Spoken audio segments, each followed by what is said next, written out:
I'm going to start this program off, and then I'm going to turn it over to the experts. My name is Tom Weitzel. I'm the police chief here in Riverside. Hopefully none of you know me, at least from years been. I've been here 31 years. I've been the chief since 2008, and I'm so happy that you came. I just wanted to start out by saying that the program tonight, you should know that the Riverside Presbyterian Church came to us.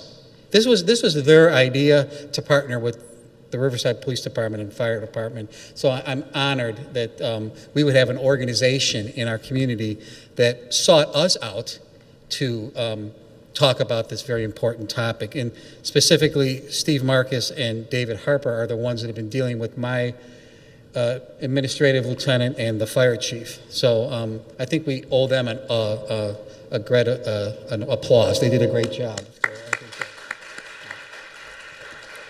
I would like to just say briefly before I sneak off into the back and listen to the experts that it's been a program they've been putting together for some time now. They've worked on it very hard, very diligently. But you may think that we don't have a heroin problem in Riverside or even an addiction problem because of the reputation of our community, and you'd be wrong. And not that we have a bad reputation. We just don't have the volume that maybe other larger suburbs do or the city of Chicago, so people just generally think we don't have that. And quite honestly, our local newspapers a lot of times will not publicize the heroin overdoses or drug overdoses we have, especially if there's a death involved and there's no criminal activity involved in that. So it just doesn't get put out there because they don't want to give the family the pain of putting that information in the newspaper.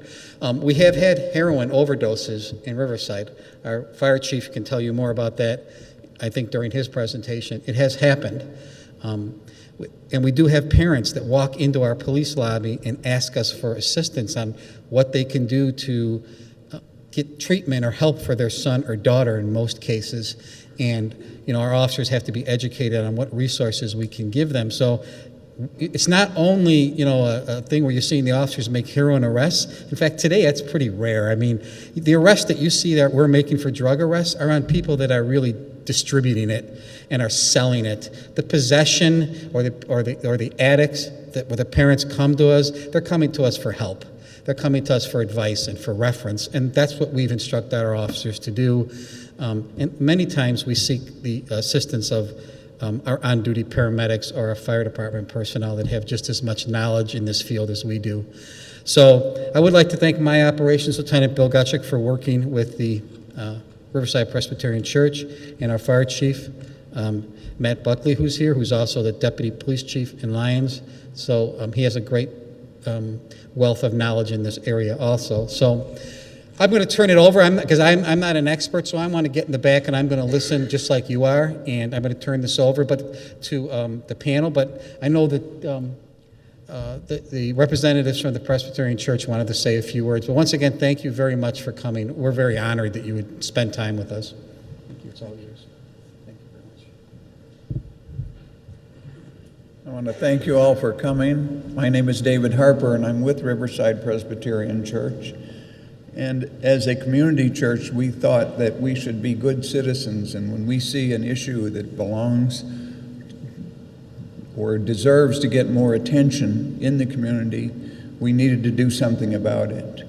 So Steve Marcus and myself contacted the police department over here, Lieutenant Gutchick, who's been with the police department since 1988, has numerous awards and things like that, and is now operations officer, put together this wonderful program. So I hope we reach out and become a little better acquainted with each other. Thank you.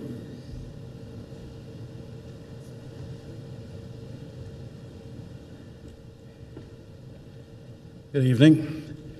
We're here to talk about a subject that's I'm very passionate about, and that's opioid and heroin addiction.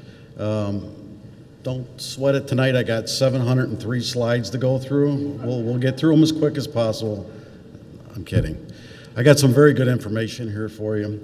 And so I'll start into my PowerPoint presentation. When I'm finished, Mary Egan here from Rosecrans have some things to say, and Fire Chief Buckley and paramedic DJ Mahalik has some other information.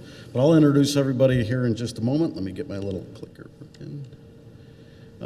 Anyway, this is quite an opportunity to be able to talk about this subject.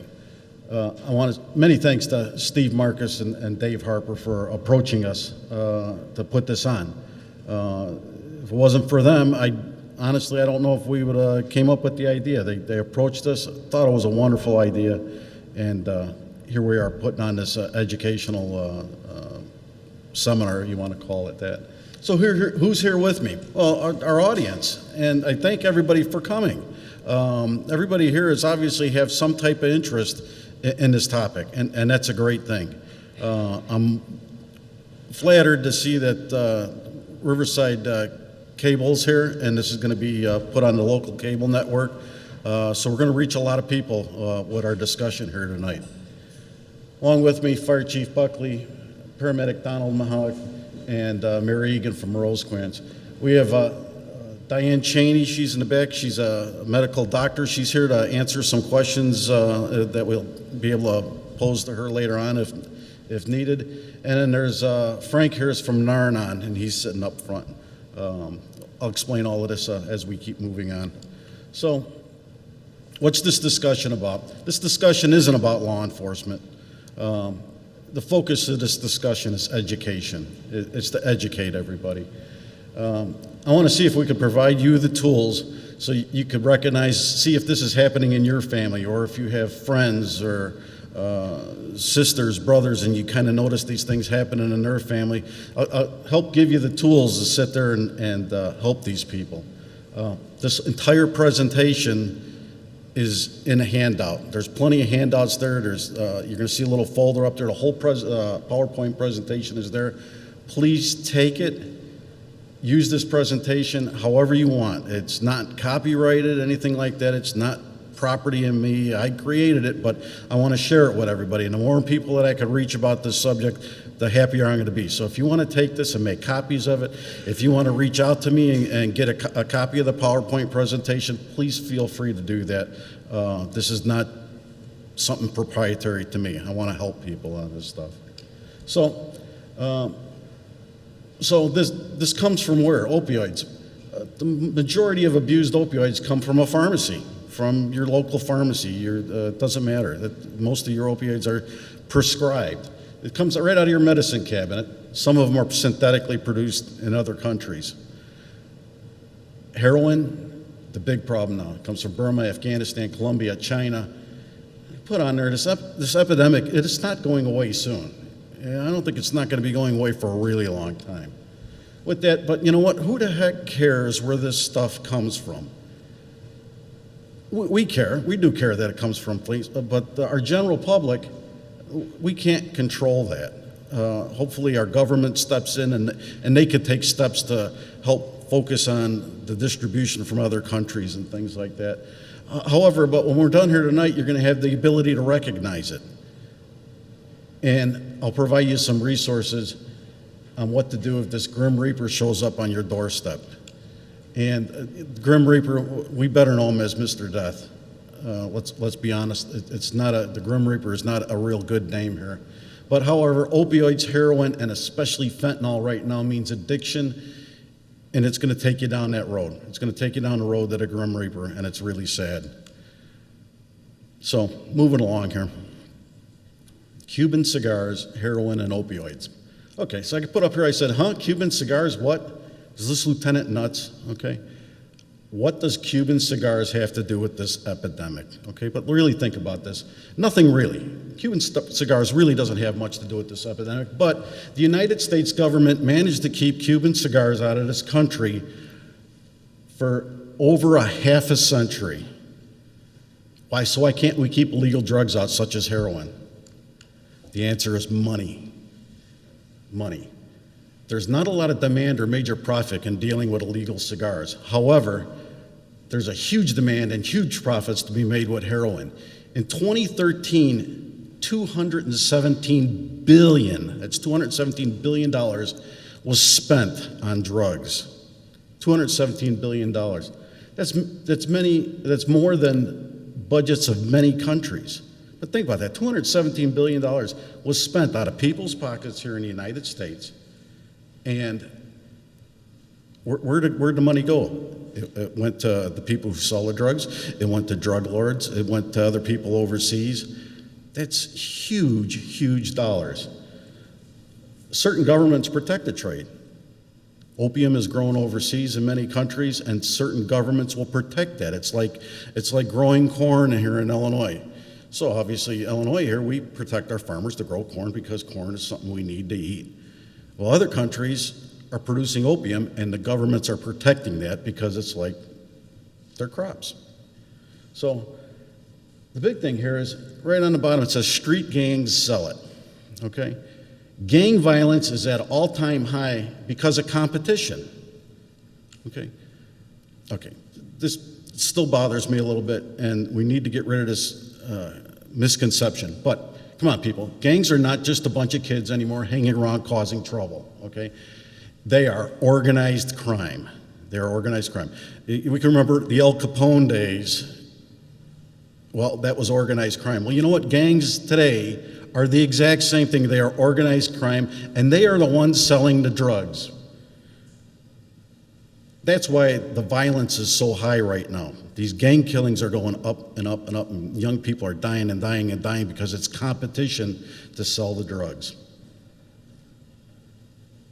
They're organized enough that they allow heroin trains to run into the neighborhoods.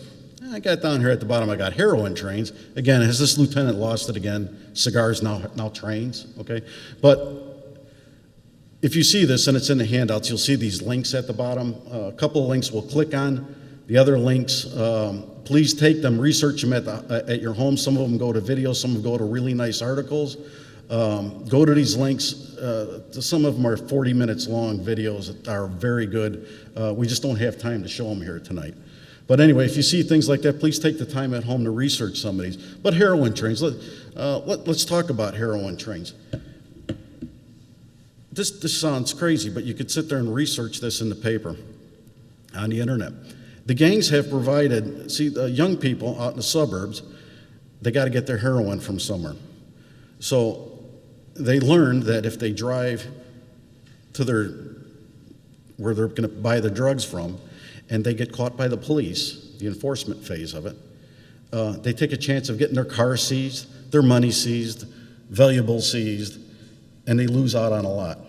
So now the gangs have provided heroin trains. So you could sit there and take any of the rapid transit trains into the different neighborhoods, and the gangs will allow the people safe passage off the train into the neighborhood, buy the drugs, back on the train, and they go back out to their home in, let's say, Naperville, Riverside, wherever, and they could do their drugs here safely in an area. They know that if they get arrested, we're not seizing the train, so now they're taking other means of transportation to go into the city other than their own cars. But the gangs actually allow them safe passage to buy the drugs and back.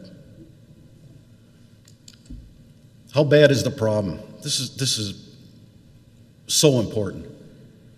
If you just research results on heroin epidemic on the internet, and I did this just a couple of days ago, I really tried to get the most current information that I could for this. I got 684,000 hits for heroin epidemic.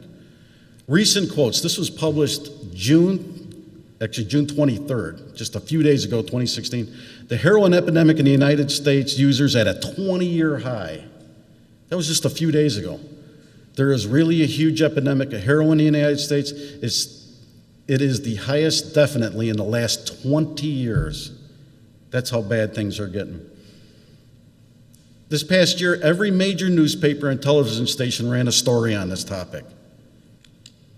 So, if we move along here, the Connecticut Medical Examiner's Office has considered renting a refrigerated truck to store bodies in its storage area because it's near capacity. In Wisconsin, the Milwaukee County Medical Examiner's Office sometimes have to put bodies on Army-style cots in its refrigerated storage area because it runs out of gurneys. These are just recent articles. This is how many people are leaving us because of heroin and the opioid epidemic.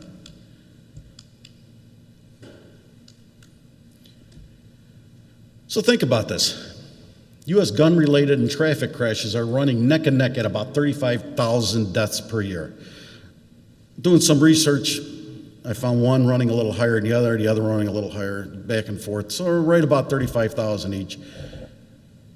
However, a record 47,055 people died from drug overdoses in the U.S. in 2014, according to the latest figures from the Federal Centers for Disease Control and Prevention.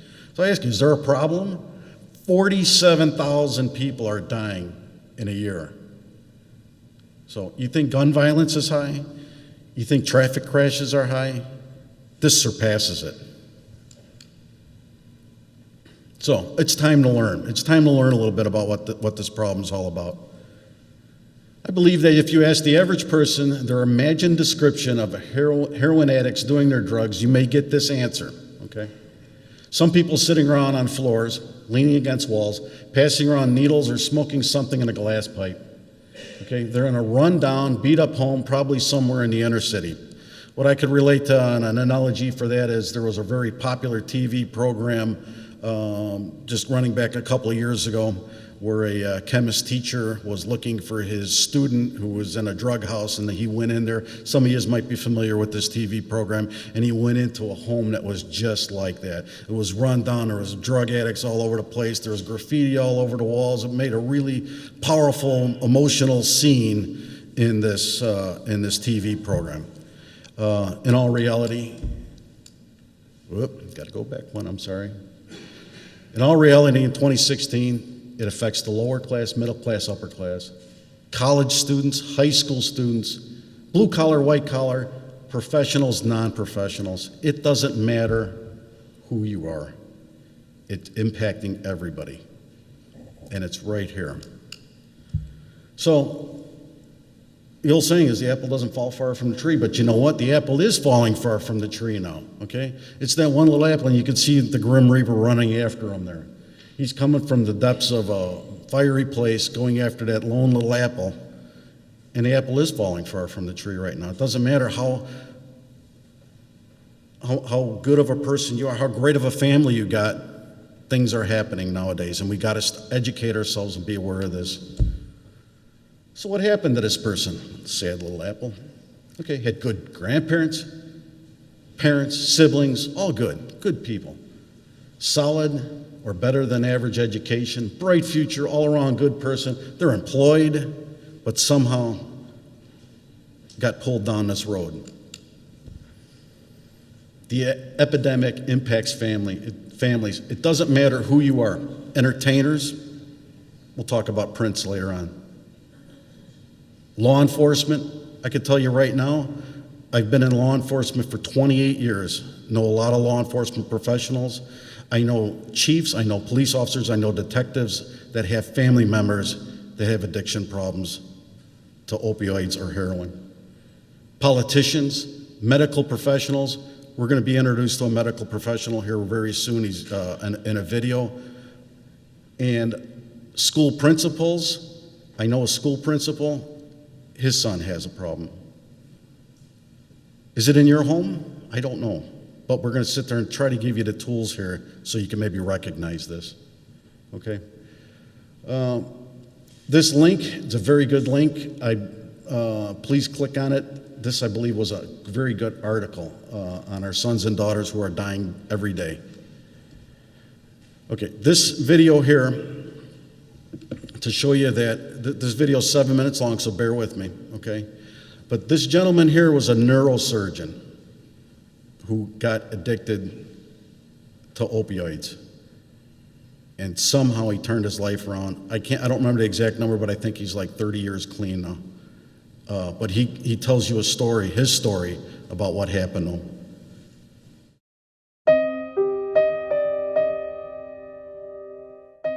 I don't know the day that I became an alcoholic. I knew I was a heavy drinker. I went to Vegas one time, and a friend of mine brought some cocaine. It was like doing a little bit of cocaine here, then all of a sudden it was more.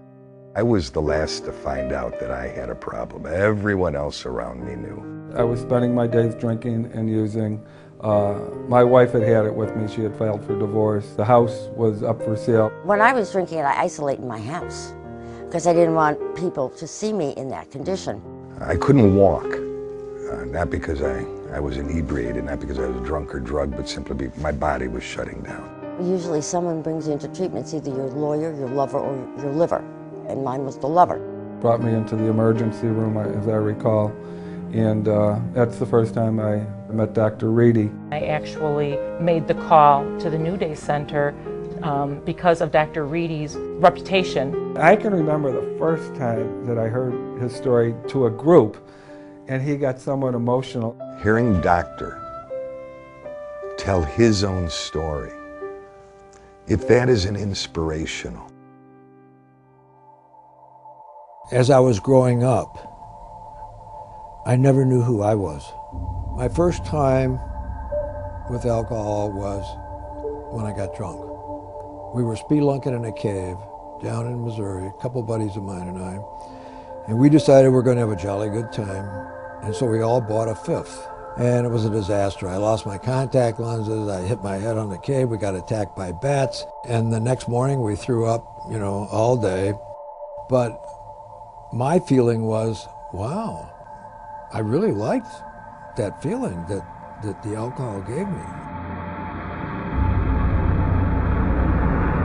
I had to give a presentation to the other students, and I saw this ad in a magazine for Transine, and it said, short-acting sedative hypnotic medication to help with situational anxiety. And I thought, this is exactly what I need. It was fantastic. Everybody came up and said, Rich, that was a great talk and all that. And then I got back to my apartment, and I combined the alcohol with the pills, and I thought, wow. Eventually, you become a zombie. I was suffering from the M deity syndrome, which is the Almighty God syndrome. I thought that I had become bigger than life and that I answered to absolutely no one. By this time, I was up to about 70 Tylenol 4 with codeines every day. And I was chief resident, I really thought that he wanted to meet with me because he thought I was so fantastic and that I had done such a good job and that perhaps they would want to take a picture of the two of us and put it in the lobby of the hospital. He said, we're going to have to let you go,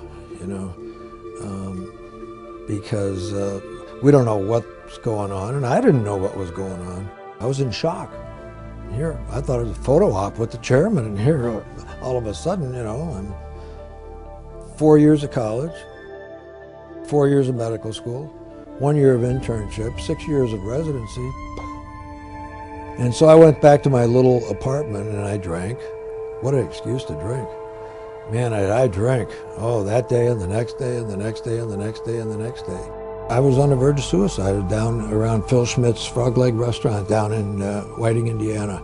And I walked out into Lake Michigan one night and tried to drown myself.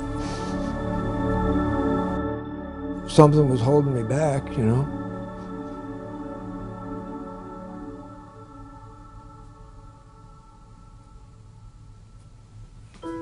And at that time, I'm not sure what it was.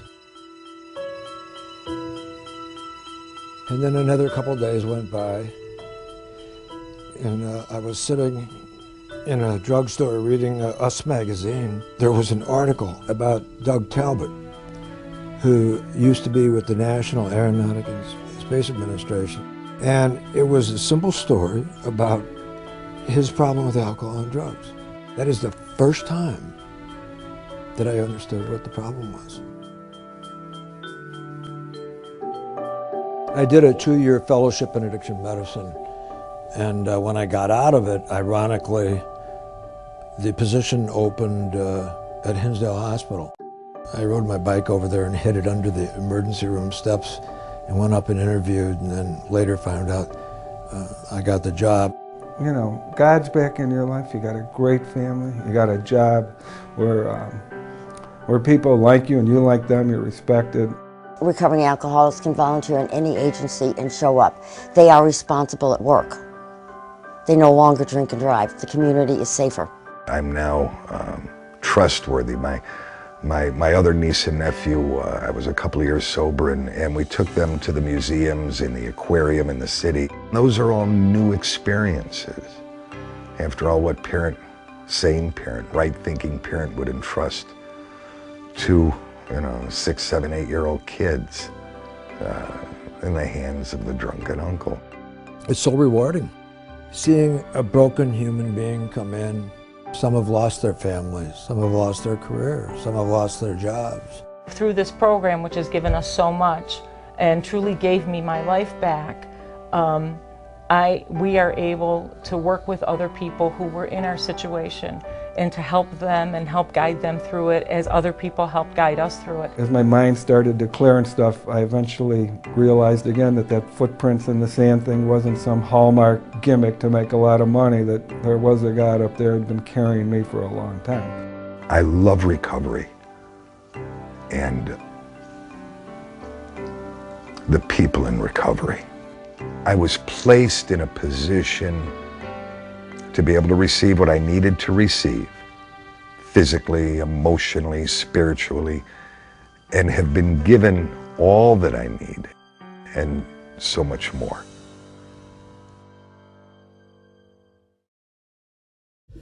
I met Dr. Reedy and spoke with him several times. He's one of the most powerful speakers on this subject I've ever met. I invited him to be here tonight, but because of previous commitments, he couldn't. I asked him if he minded if I played his video, and he gave permission to. And so now you met Dr. Reedy, just a wonderful man. And he turned his life around from a neurosurgeon to getting involved in opiates and alcohol and destroying his life, to turning it around, and now he's helping others. And it's just a wonderful story.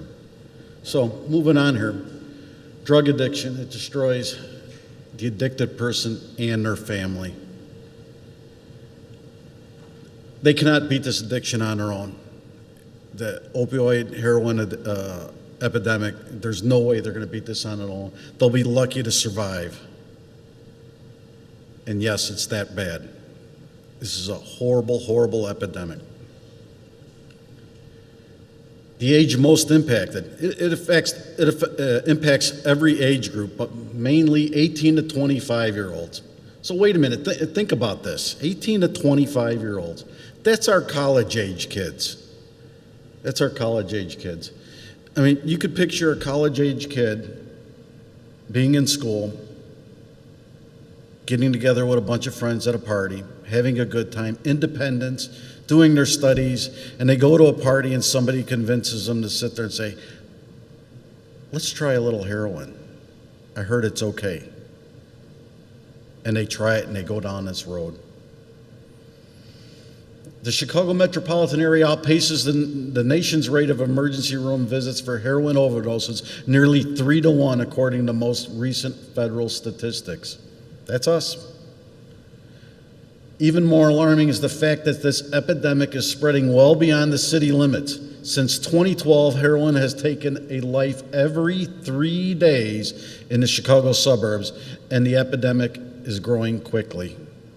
Every 3 days, somebody's dying.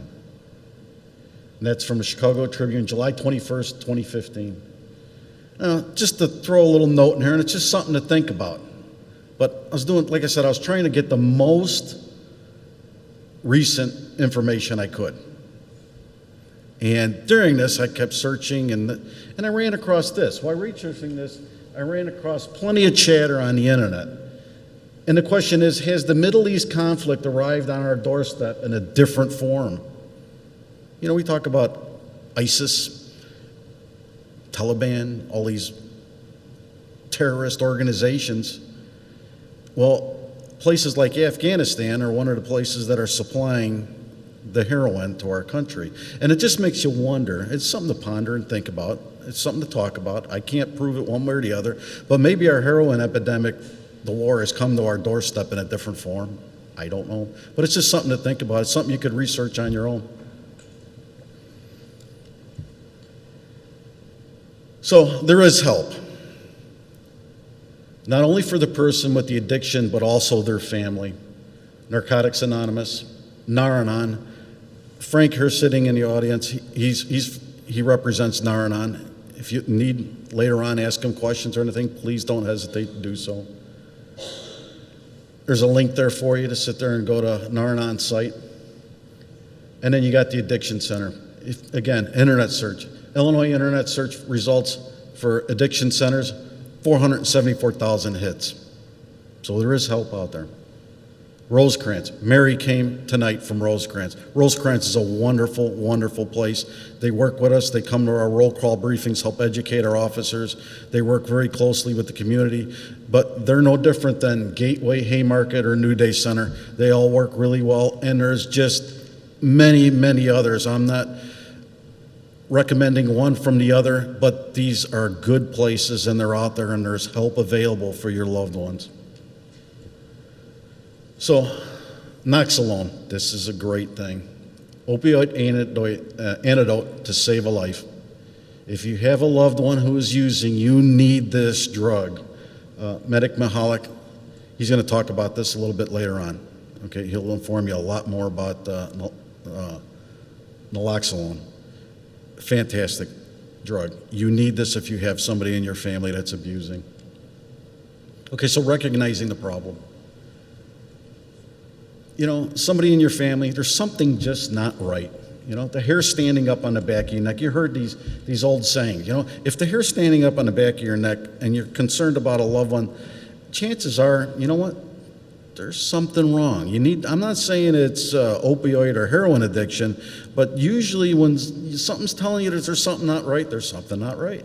You need to take that step and start asking questions.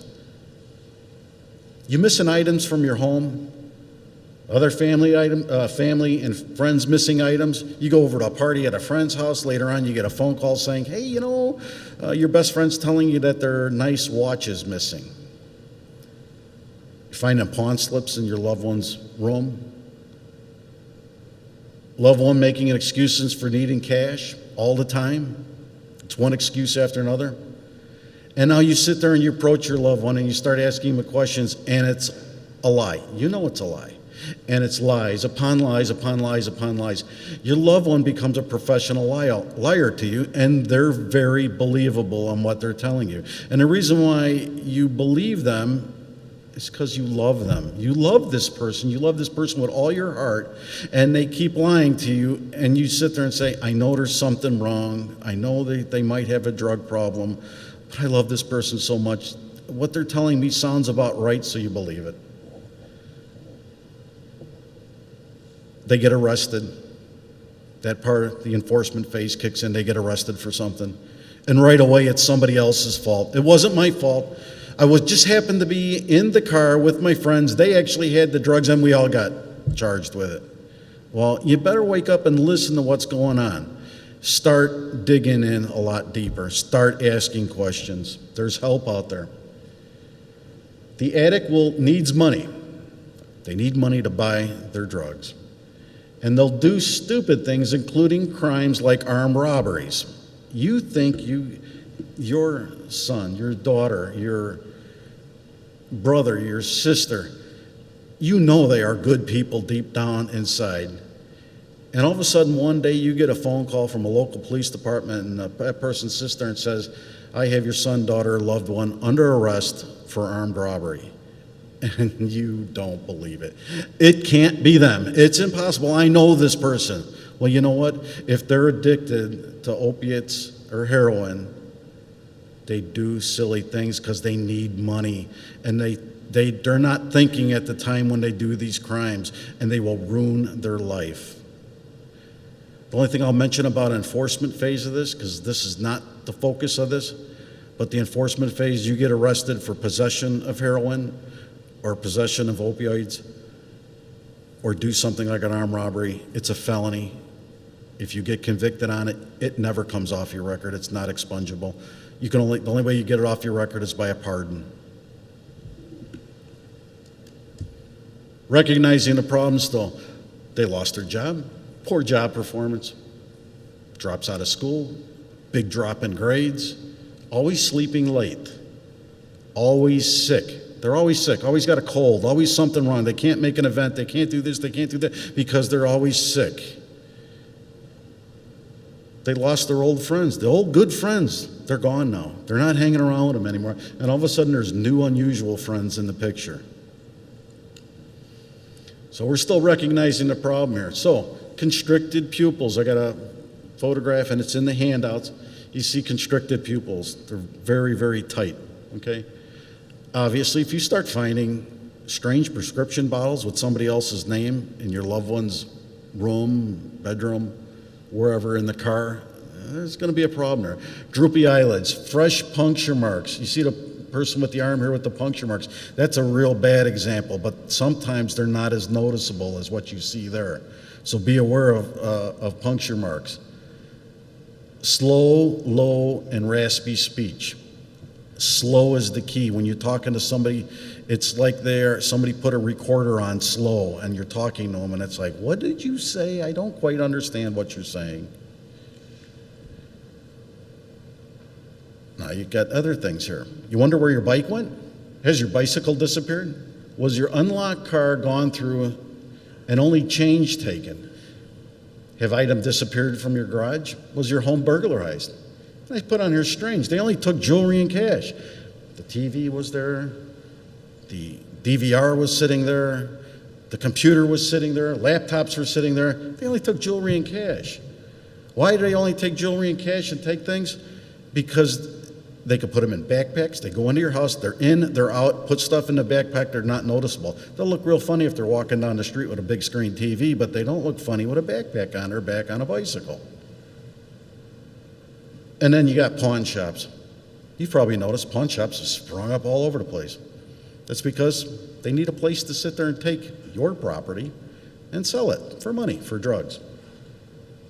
And then you got your money for gold, silver, precious metal places. They take your jewelry, they melt it down instantaneously and give them cash for it for a tenth of what it's worth. But bicycles, they could sit there and take them into the city, sell it for $10, and that's all they need. But sometimes your loved ones who are addicted mean what they say. I promise I'll quit using. I will never, ever hurt you again. I know this is my last chance, but I won't do it anymore. And you believe this. Why do we believe it? Because you love this person. You love this person with all your heart. And you hear that out of them, and you sit there and say, okay, they just went through an addiction center. They got out. They said this. We're all good now. And then all of a sudden, a short time later, it happens again. Why? Why? And maybe Mary will be able to sit there and expound on this a little bit later, but in the brain, we got a spot in there for pleasure. And opioids and heroin impact that area. And then there's another spot in the brain that sits there, the logical end of the brain that sits there and says yes, no, and that stuff. However, the link between the two, because of the drug abuse, has deteriorated. And they can't communicate with each other. So as much as the person sits there and says, I promise I'll never do this again, they mean that. They mean that. But when it comes to making the decision, they don't have the power to sit there and say no. You know, you hear the story, just say no to drugs. It's not that easy after you've been abusing your brain for such a long time on these type of medications. So the average opioid heroin user will go through rehab an average of 5 times and will need an average of 5 years to get control of it. So think about that. So you send your loved one to a center and a good place like Rosecrans, and you send them to there, and you figure they come out, and it's like, whew, I'm glad we made it through this time. They're going to be okay now. Well, you know what? Chances are they're going to have to go through it several more times. And you know what? That's if you got good insurance. If you don't have good insurance, there's other ways of getting help for people, but it's sure a lot easier when you got really good insurance. But if that's not available anymore, you got some problems. Then what happens? The addiction is forever. Whether it be alcohol, addicted to cocaine, any type of an addiction, it's an addiction forever. It doesn't go away. You can get control of it.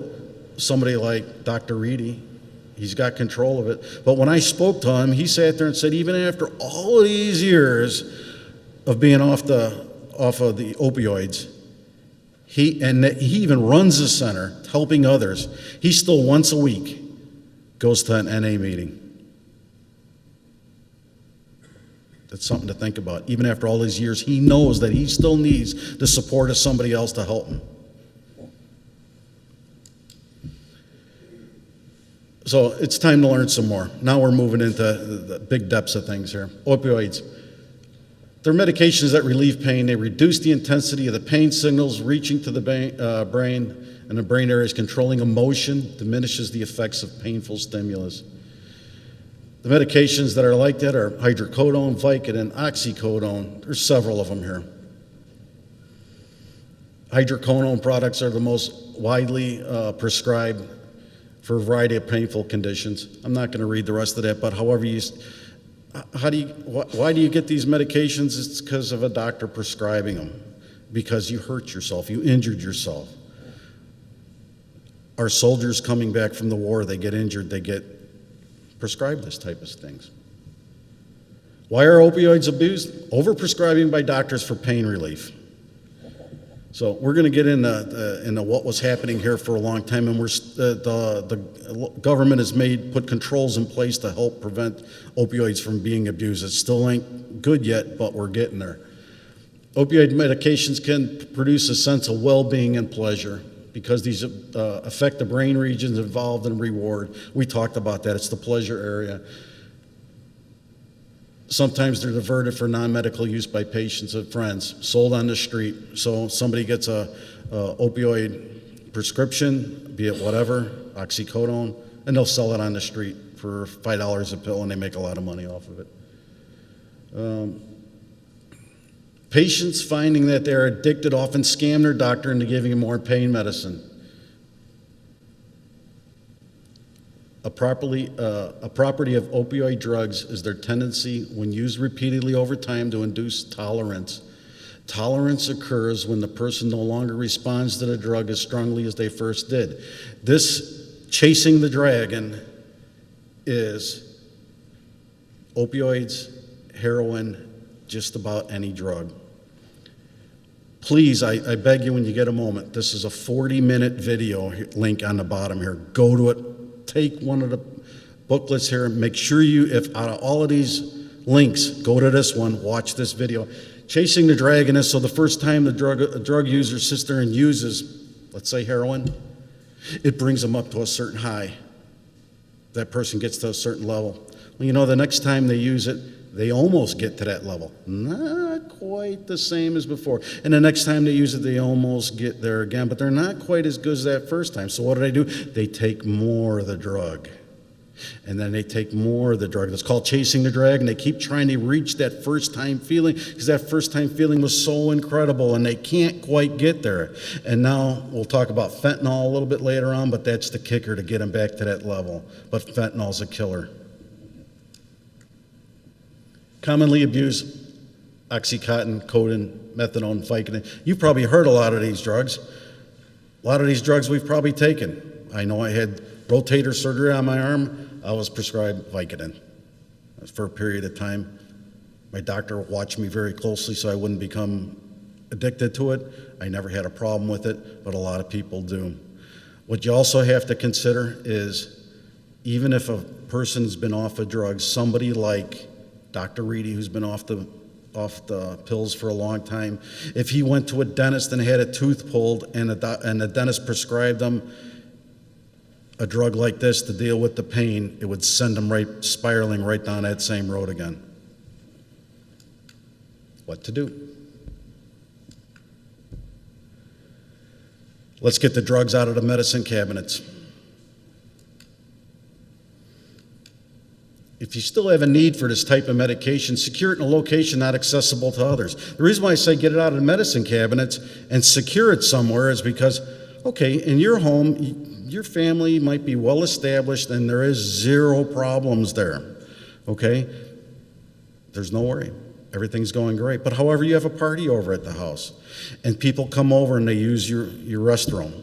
They go into the medicine cabinet. They're going to take that bottle of medication that you had in there, and they're going to steal it on you.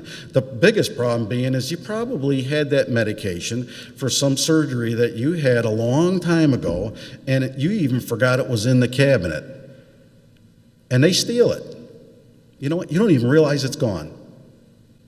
And you just help to assist them and still spiraling down that road. Get it out of the cabinet. How do we get it out of the cabinet? Dispose of it properly.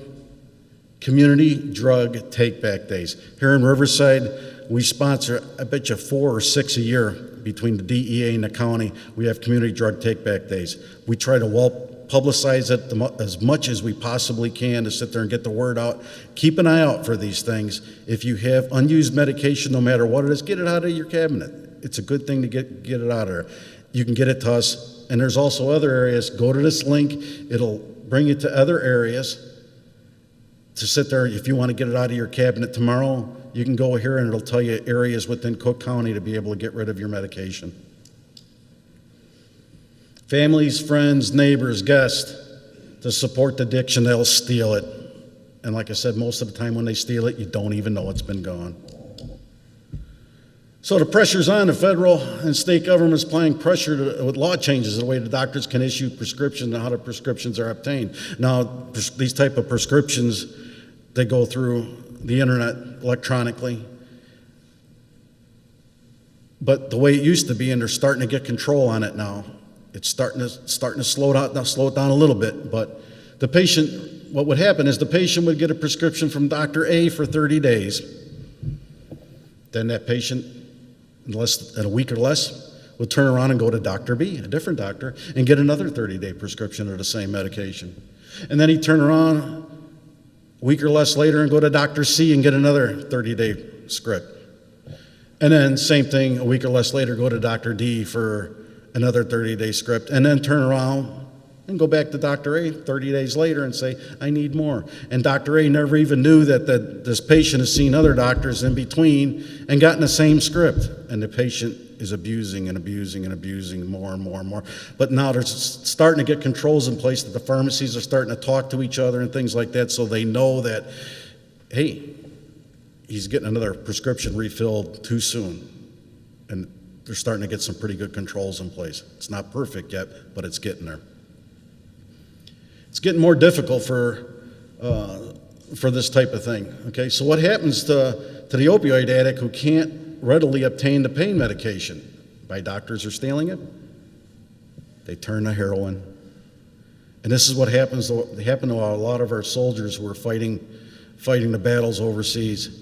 They would sit there and get wounded by an IED or some other way, some horrible thing, and they'd get pain medication from the military doctors, and they'd come back to the States here and they'd give them pain medication, and they'd slowly start weaning them off, and then that patient would find himself needing relief from the pain that they got fighting in the war, and they had nowhere else to turn, and they'd go to a street corner and buy heroin because it gave them the same impact and the same effect.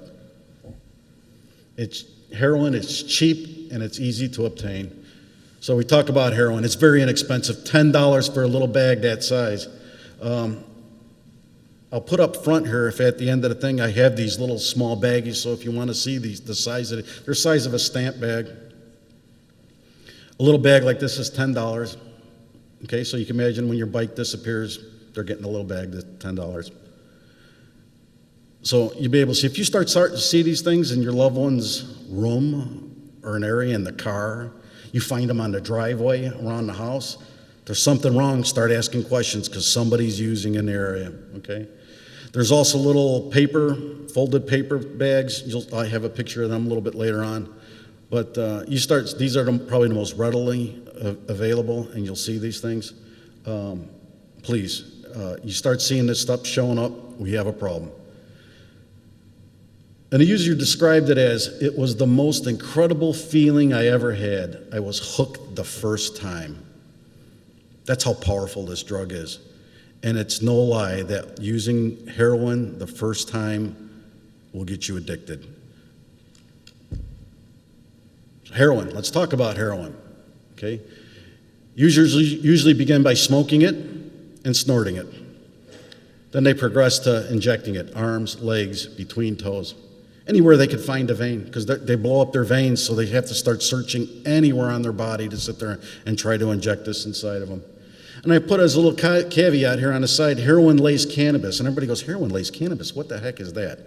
It's a new thing that's starting to pop up. Our drug dealers are getting smart and they're lacing heroin in cannabis. And what that does is people who think that smoking pot is harmless, they're actually smoking pot and they're getting this incredible high because it's laced with heroin.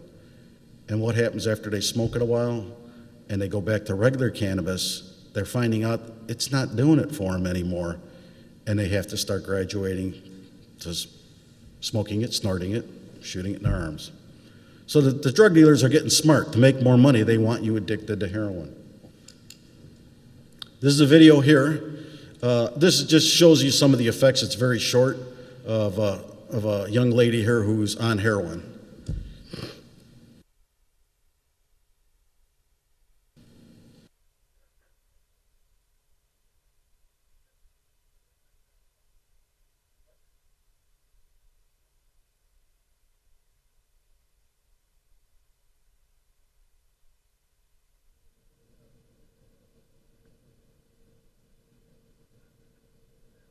You can see all the movements are slow.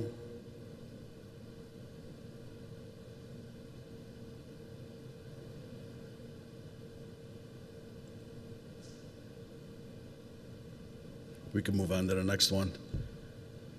You key this one up right away. I got up several videos right now, they're very short, just to show you the effects of them. This one's a little harder to see.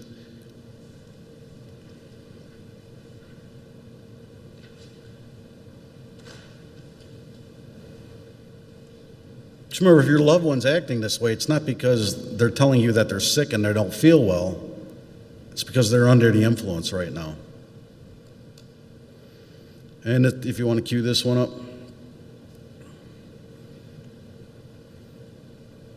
Their motor skills are not very well at all.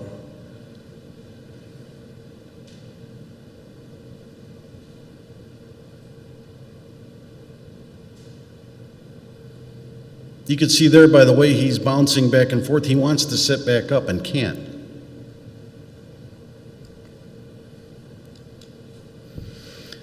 This is a video of some tracks. These ain't as pronounced as the first picture that I showed you, but it's a little bit hard to see in the video. It didn't transfer too well, but it's real short here.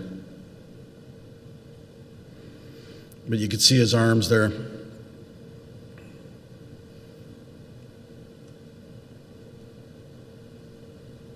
I wish it was a little better quality video, but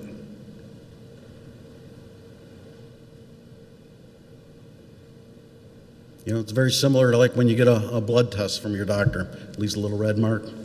But picture somebody who does this every day, several times a day. You got red marks all up and down your arm, and then they start destroying their veins like this. You can see the big, deep red marks up. You start seeing a loved one that's covering this up. It's 90 degrees outside and they're wearing sleeves just beyond their elbows. There's some concerns there. Heroin sores. This is one of a very good telltale way to sit there and see if people who are on heroin. Person on each one of these pictures, the pictures on the left, you can see are some beautiful young ladies. Look like they're just your average person walking down the street. It's the same person on the right. And you see the big, deep red marks. Some of them are a little harder to see. The one on the chin on the bottom, on the right, the gaunt, drawn down face. You can see they lost weight. But especially the one on the top there, you can see all the red marks. That's not acne. You know, if you see these sores on people, I'm saying that maybe they do have a pimple, but if you're starting to see all these other signs along with it, there might be something really involved here, something really to be concerned about. So heroin has arrived in Riverside. We have made arrests here. We have responded to calls of heroin overdoses. Sadly, we have seen death. But back in 2011, we made a major drug bust here. And it was an apartment. And the gentleman, this article's in the handouts, the full article, and it was a major manufacturing place. They take the heroin and bag it all in them little tiny bags that you see, and they'd scale it out, weigh it, cut it, whatever products they cut it with, and then the gentleman would take the packaged heroin and take it to the west side and sell it. So it has arrived here, and this might be in your own backyard. I could almost guarantee everybody here in this room that if the Constitution would let me, I could probably, if I was able to search a homes in a 2-block radius from here and just went through every house within a 2-block radius, I guarantee I'd find the drug. Guaranteed, there's no doubt in my mind. Don't get me wrong, Riverside is a great, great community. I'd recommend anybody to live here. But the same as anywhere else, there's problems. And we got to start becoming aware of these problems and start taking steps to protect ourselves, to protect our families, to keep Riverside the great place it is. So, fentanyl. This is starting to become, the drug dealers are lacing heroin with fentanyl. This drug is very, very dangerous. Make no mistake about it, it's very dangerous stuff, not only to the user, but anybody who comes in contact with it. Okay, I put the picture of Prince. The man was a musical genius, at least in my point of view. Just incredible. He died of fentanyl overdose. And I bet you if you found out how much he took, it wasn't much at all. And this video that we're going to show here momentarily tells you a little bit about how dangerous this drug is. But you got to remember what fentanyl, and maybe Chief Buckley here will sit there and expound on it a little bit, it absorbs through the skin. So if you find this in your loved one's bedroom and you touch it, you could die also.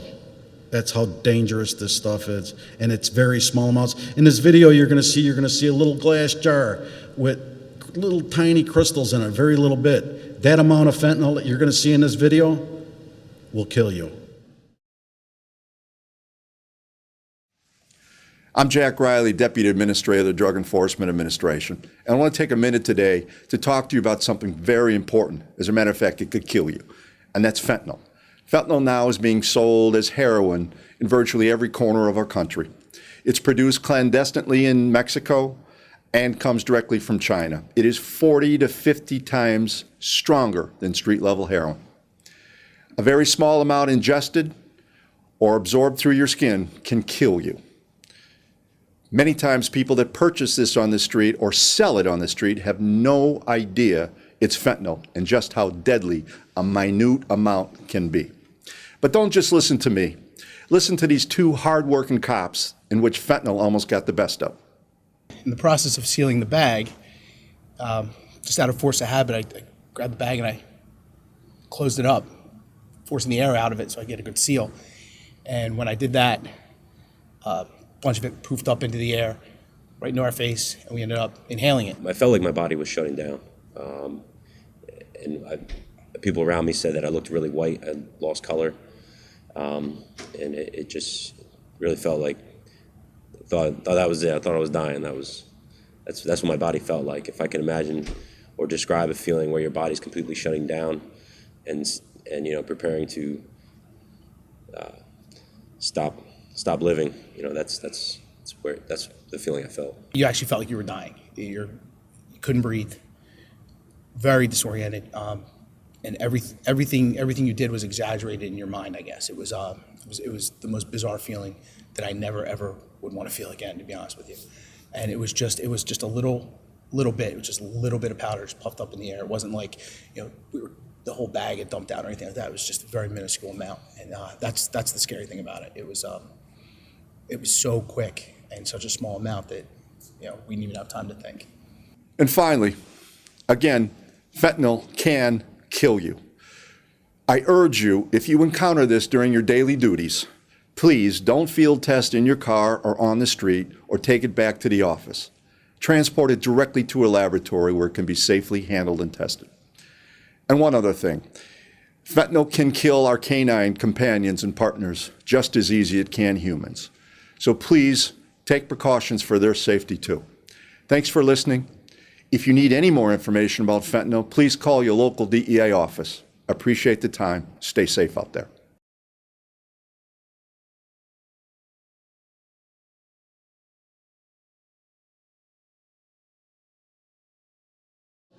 That's just a brief little bit about fentanyl and how dangerous the drug is.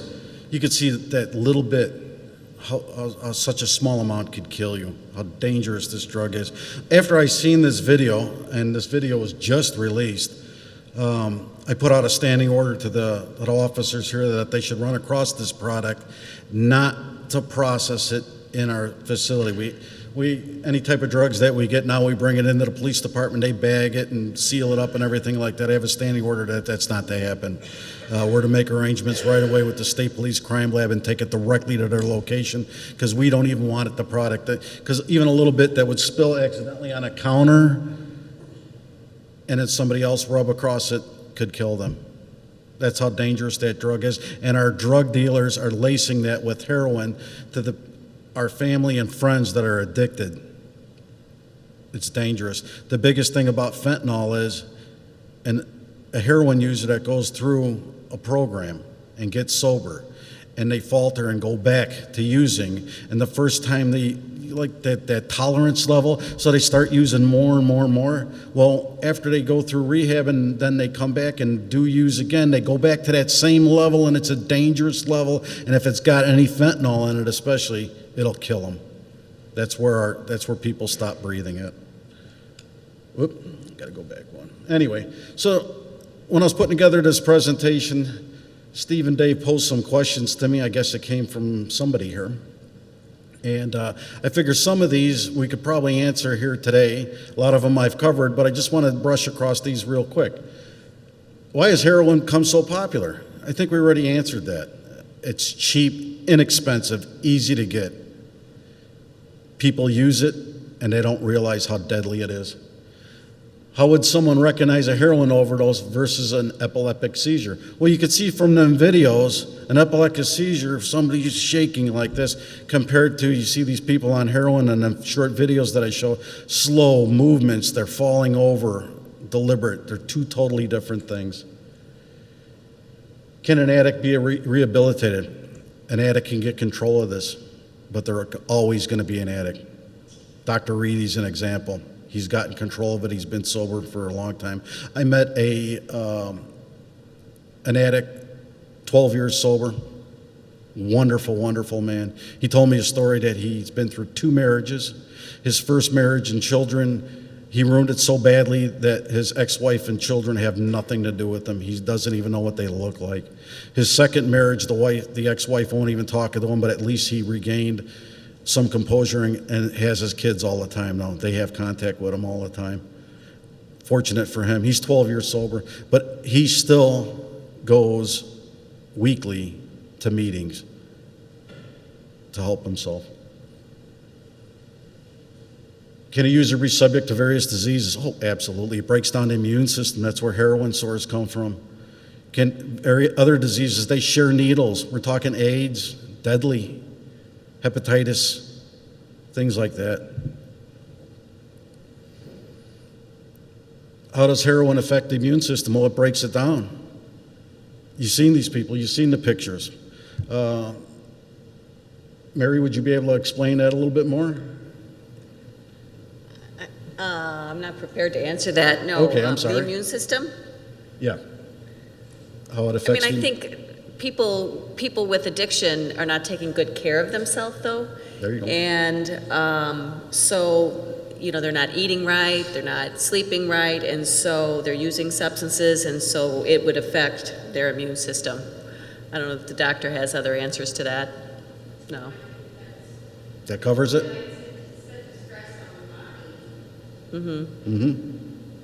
Very good, thank you. Can the high be described? Well, I can't describe it. I've never done it. I plan on never doing it. But I have talked to many people who have done it. And as I put in that one slide, it was the most incredible feeling they've ever had. How else do you explain it? They do it one time and they're going to want to do it again and again and again. What leads a person to use opioids and heroin? Well, we've explained that a lot of them start with pain medication from injuries and things like that, and they graduate to heroin. A lot of them sit there and, the new thing, the heroin-laced cannabis, or they're at a party with friends and they've smoked cannabis before and it's never been a problem.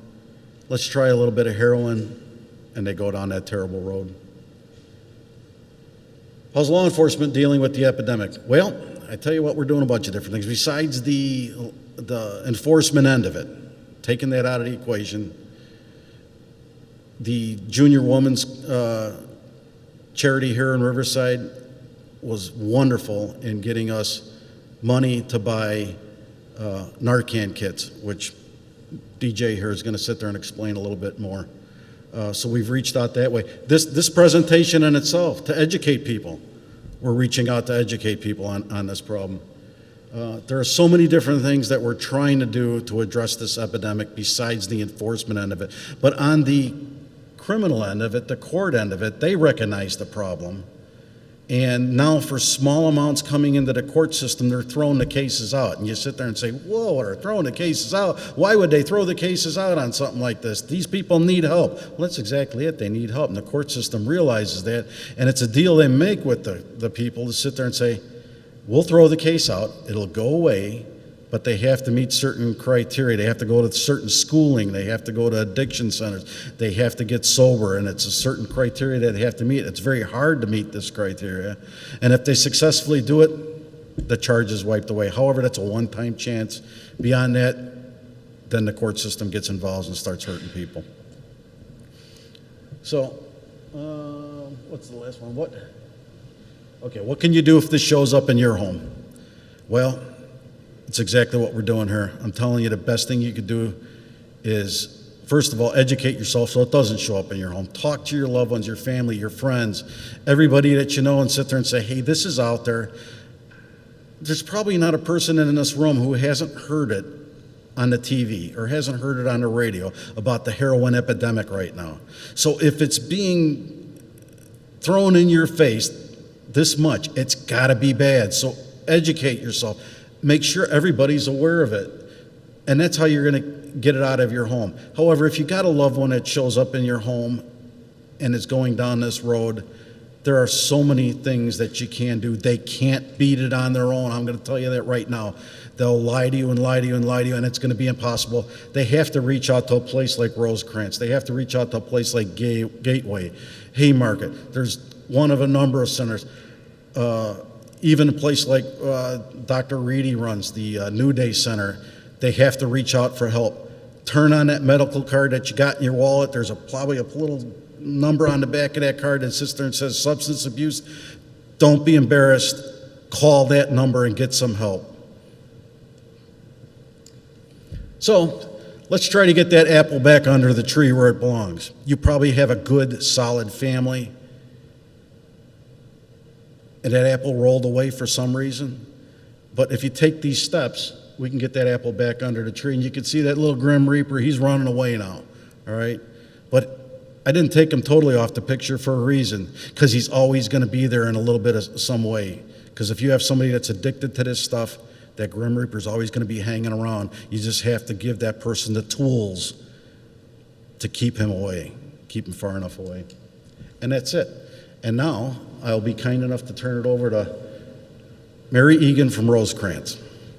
Just wanted to introduce myself. My name is Mary Egan. I'm Director of Outreach with Rosecrans. I've been in the substance abuse field over 25 years, worked at a local high school, and have been with Rosecrans for a number of years.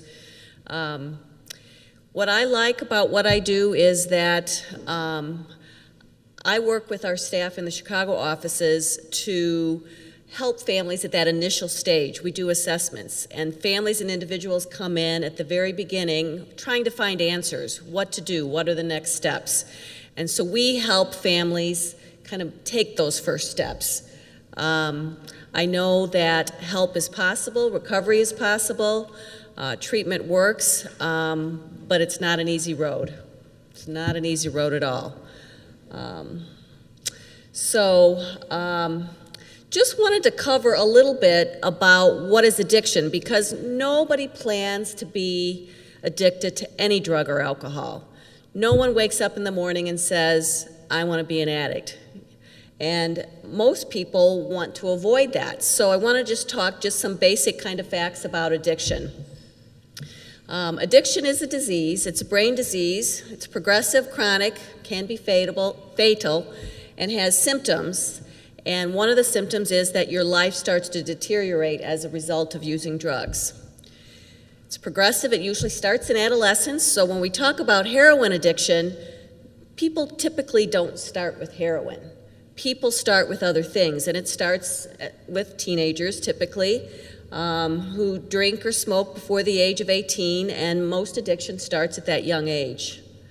I like this statistic because it says that people who drink or use drugs before the age of 15, 40% develop addiction, and if people who drink or use at the age of 21 or 22, only 10%. So there is that connection between early use and how it affects the brain. So it changes how the brain works.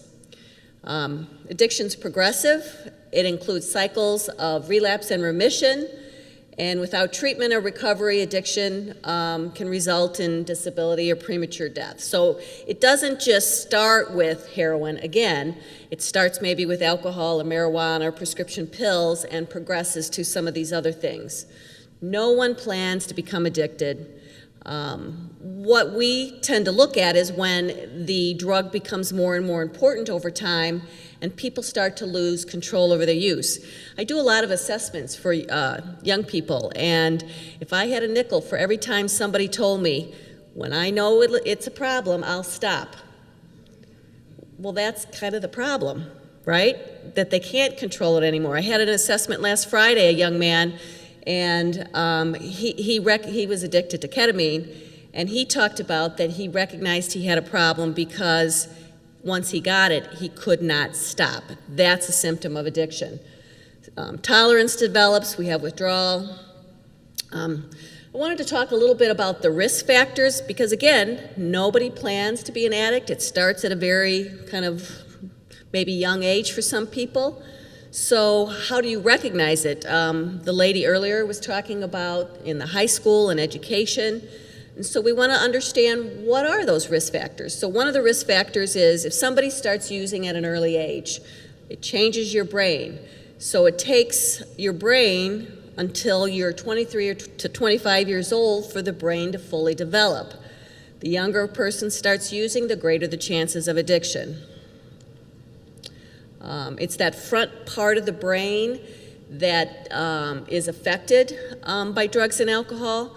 We like to use the analogy about an adolescent or young adult's brain is like a car that has the gas pedal to the floor and no brakes. So the gas pedal to the floor is that young people want to try, exciting things, new things, take risk, and some of that involves drugs, but yet they don't have the capacity to put on the brakes. The brakes are kind of faulty. They're not working right. So they don't know how to evaluate that something's risky and how to stop things. Another risk factor is genetics. If one or both parents has a history of addiction, the children have a 50% chance of developing. If the child's a male and his father has a history of dependency, he has 80 to 90% chance of developing addiction. So it's something that can be inherited because of your genetic or your vulnerability to addiction.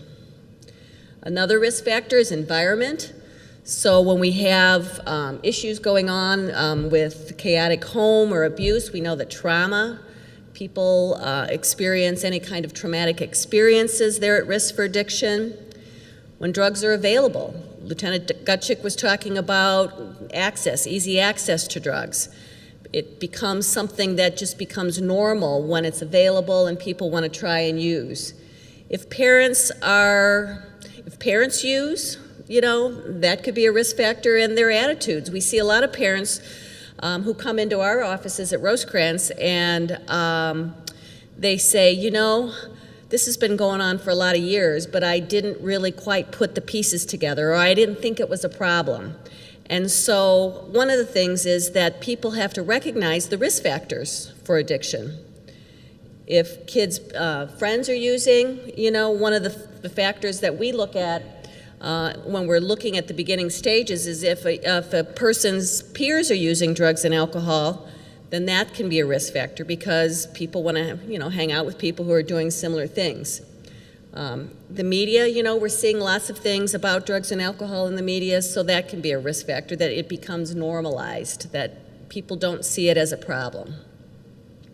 Some other risk factors for addiction is that people who have mental health issues like depression, anxiety, have a greater risk for developing a substance use disorder. It's why our treatment centers now, we used to have treatment, we had alcohol and drug treatment centers, and we had psychiatric and mental health treatment centers.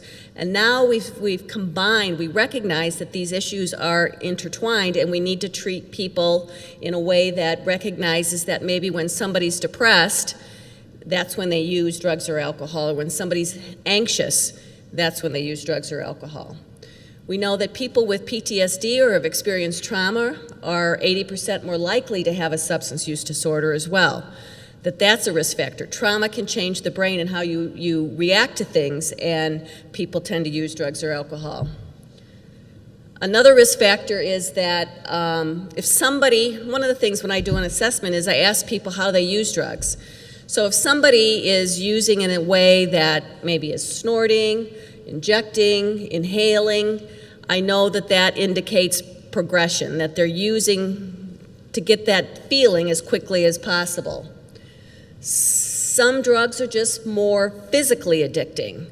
We look at heroin, benzodiazepines, things like, you know, Xanax are very highly addicting. Also, some of the ADHD drugs, Adderall, are very highly physically addicting. And so heroin is one of those.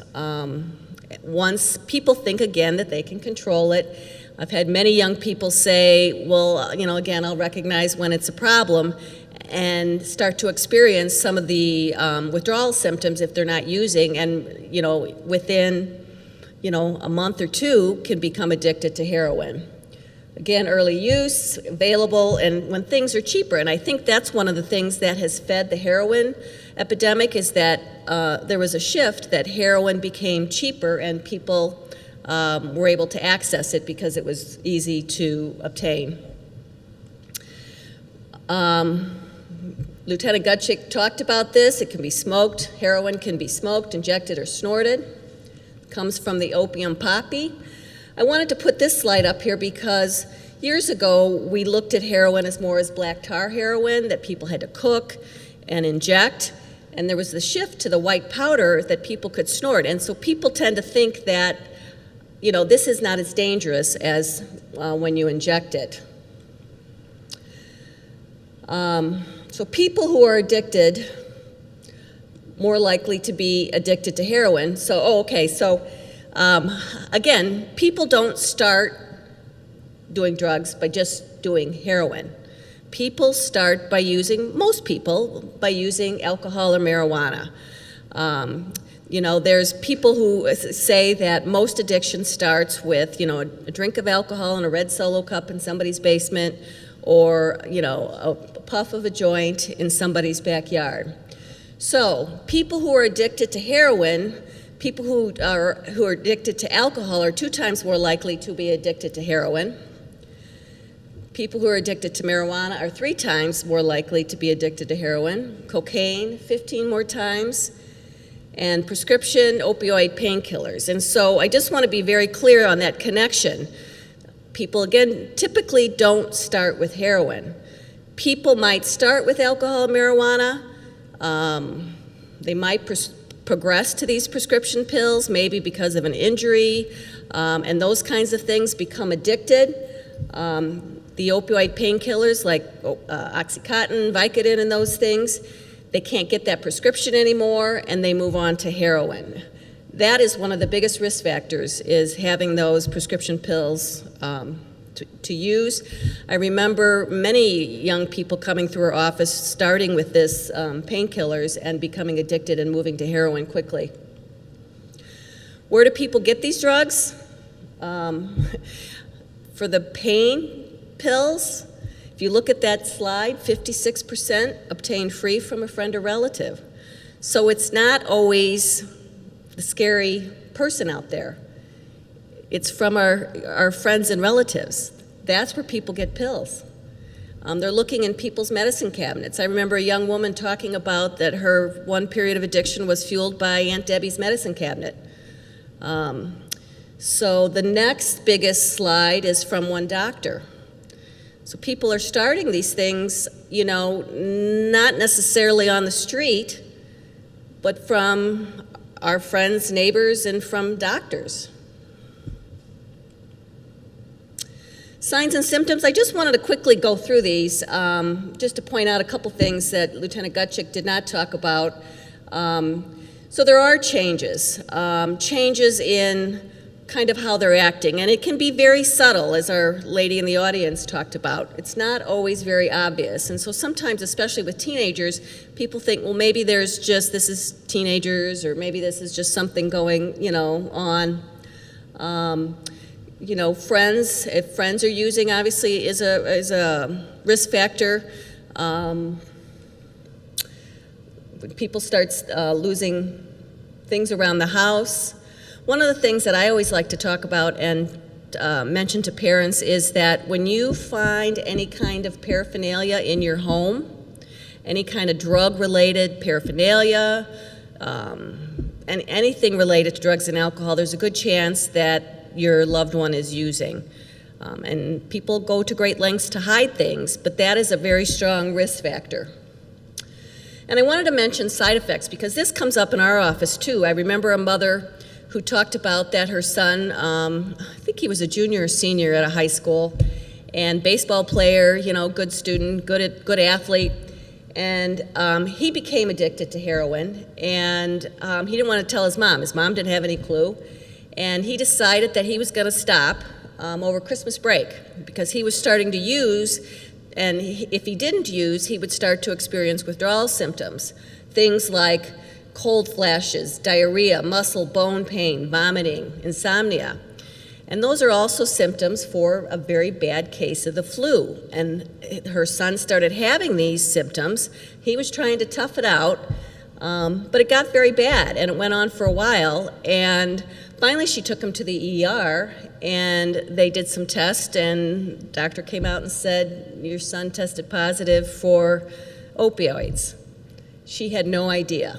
So I like to talk about these signs and symptoms because, of course, your child could have the flu or your loved one could have the flu, but these are symptoms of withdrawal when somebody's starting to withdraw from heroin or opioid pain pills.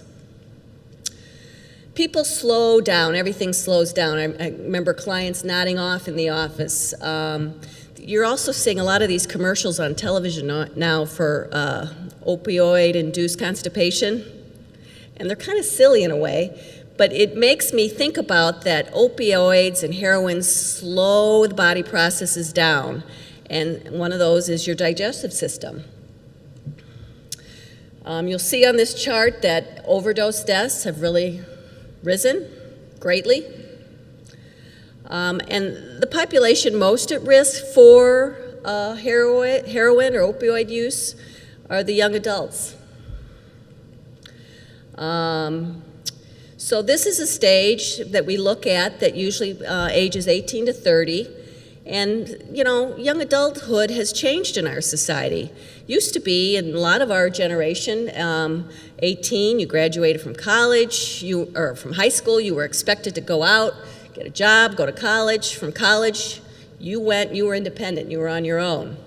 That was my track. Young adults now stay in the home a lot longer. They're not able to launch into life, and so there's a lot of questions about what is my role? I'm an adult, sort of, but I don't have all the same, I don't have the responsibilities, but yet I think I have the rights to be an adult, but I'm not quite there. And so there's some cognitive dissonance about that. So it's a new period of development. And what happens is that there's a greater increase of substance use and abuse because it's related to this discomfort of not quite knowing their age and stage and where they're at. So they're searching for who I am and more susceptible to substance abuse. So I work for Rosecrans. It's a treatment center, and one of the things that we're seeing is, we're recognizing people are dying. This is very serious, and people are coming into treatment, and we're trying to be treatment centers, or trying to be most responsible to help people enter into recovery. And just as an example, we did a heroin training 2 weeks ago for professionals, and it filled up in a day. Very first day that we put the notice out.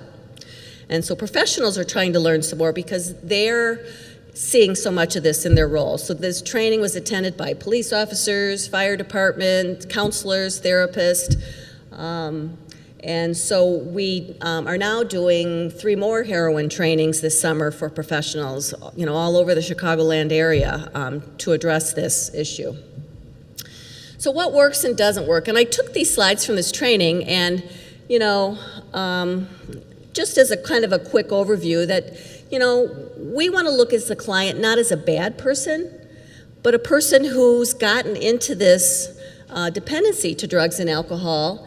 And these are some of the issues that we work on in working with these clients. So it's important to view the client as the person as the expert on their own life, that we want to educate them about how addiction happens and to involve the community and to grow that internal motivation to stop, because having somebody standing over them saying you got to stop isn't working. People want to be able to change their life, but they don't know how. And so treatment is about giving people the tools that they need to make those changes. So one of the things that's been a change in the field is, and sort of controversial for a little while, is using medication to help support people, especially in those early stages of treatment. And so we have medication-assisted treatment, and it's a way to keep people engaged in treatment, and it's most effective when combined with counseling and other supports. So Rosecrans uses medication and treatment to treat symptoms of withdrawal, to prevent relapse, treat cravings, and to treat some of the symptoms of other medical conditions. So one of the drugs that is used in treatment is Suboxone or buprenorphine, and it helps stop the cravings and stops withdrawal. So there's some pros with that. It helps the brain repair because it takes a long time for the brain to kind of heal from using heroin or other drugs. But there are some cons, and so it needs to be really carefully monitored. Naltrexone or Vivitrol is another drug that's being used. It's more of an injectable drug, so it's something that's becoming a little more used in treatment. What doesn't work in treatment are fear or threat-based approaches. The idea is to work on a client's motivation so that they can understand that things need to change with groups. Treatment, we don't want to side with the family. We want to motivate the individual. We don't want to just focus on the consequences of using drugs. We want people to kind of grow that motivation internally so that they can understand how they can make the changes in their life, for the good things in life. And other things that don't work are attempts to control the progress and poor boundaries, anger at the client, and inconsistency, and lecturing. What we do are more strength-based approaches. And so one of the core principles is an absolute belief that every person has the potential, and it is in their unique strengths and capabilities that will determine their evolving story, as well as define who they are, not their limitations, not I will believe when I see, rather I believe and I will see. And the belief that change is inevitable. All individuals have the urge to succeed, to to explore the world around them and make themselves useful to others in their communities. I think sometimes when we talk about addiction, we kind of shake our heads, and it's people in this room, it's people in our neighborhood, it's people in our schools, and people want to change, they just need the tools available to them to make those changes. In terms of overdose prevention, it's important to talk when people leave treatment for us. We educate people that the tolerance has changed, as we talked about, that they can use and experience overdose. One of the things that I found interesting about Prince's story and his death was that there was an article in the paper yesterday or today, and the woman who was traveling with him said she was talking with him and they had a meal, and she happened to look over and his eyes glazed over and it looked like he fell asleep. And she said if she had looked away, she wouldn't have seen his eyes glaze over. And she would have just thought he was asleep. But because she saw his eyes, she knew that something was going on. And so they tried to wake him up, and they could not wake him up. And that's when they knew really that he had a problem. Very subtle. Most people wouldn't recognize that. So, one of the things that people need to be aware, and it's important that you're here tonight.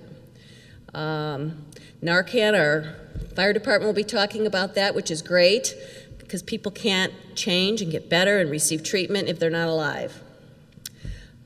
So it's important really to have ongoing support for not only the individual but the family. And another one of our members here has information about Nar-Anon. So just some thoughts in terms of young adults. It's one of the things that we're looking at, providing additional services for young adults, because we see such a great increase of young adults needing treatment. And young adults are not equipped with the same set of skills as a generation ago. We can't assume that just because we did it and we were able to kind of launch into life that our young adults can. And opiate use will continue to rise in epidemic proportions. One of the things that, let me see here, did I do this wrong?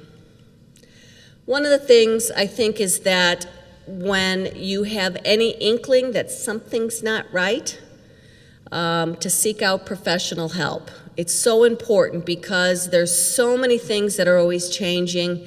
You need to get an outside opinion, to seek out a counselor at school, to seek out your local police officer, to come to places like Rosecrans. We have offices where we walk people through what are the next steps. There is hope. It's a hard road, but there are success stories and recovery is possible. Just wanted to show you a couple pictures about Rosecrans, because I think sometimes people think about treatment as being, like a psychiatric hospital. I remember a young woman saying to me, she was going to treatment and she said, "Oh, is it like Angelina Jolie?" And the girl interrupted, thinking that she's going to be in a straitjacket in a psychiatric hospital. This is what treatment looks like. And that's our adult campus. We have offices all around the Chicago area to help people, to walk them through these steps. What do you need to do? Help is available. Free, confidential assessments.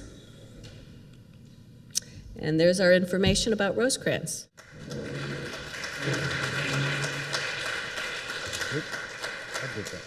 I just wanted to mention real quick, we talk a lot about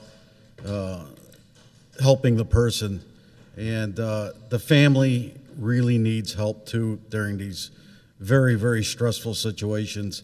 And I encourage you to reach out to Frank here and all the information that he's got from Nar-Anon. They're here to help the family, and it's so important that the family gets help too, because as I explained earlier, it destroys the family as well as the person who's addicted. Please take the moment out to reach out to them. My name is Matt Buckley. I'm the fire chief here in Riverside. Earlier, Chief Weitzel introduced us a little bit, and he also went on to say that I'm also the deputy police chief in Lyons. I've been here in Riverside for 28 years and as a firefighter and worked my way up through the ranks to the fire chief position. I'm also the deputy police chief in Lyons, and I've been there for 18 years. Back in May, when Lieutenant Gutschik called me one day and asked if I'd be willing to, help him out with this program and talk about the effects of heroin, my first answer to him was absolutely. This is something I find very important, especially to our residents. And the reason why is I've seen an increase in it. So much so that back in 2014, I was going to school at Lewis University, and I wrote a thesis paper. I actually brought a copy of it here. If anybody would like a copy, I'm more than happy to share it. But it was titled The Evolution of the Use and Abuse of Heroin in Our Society. And the reason why I chose this topic is because I've seen the use of heroin and the heroin overdoses rise pretty rapidly in my time of being a firefighter as well as being a police officer. So when I was asked to do this presentation, absolutely I told Bill and I said, I would also bring DJ and we could talk about how we treat patients that potentially overdose on heroin.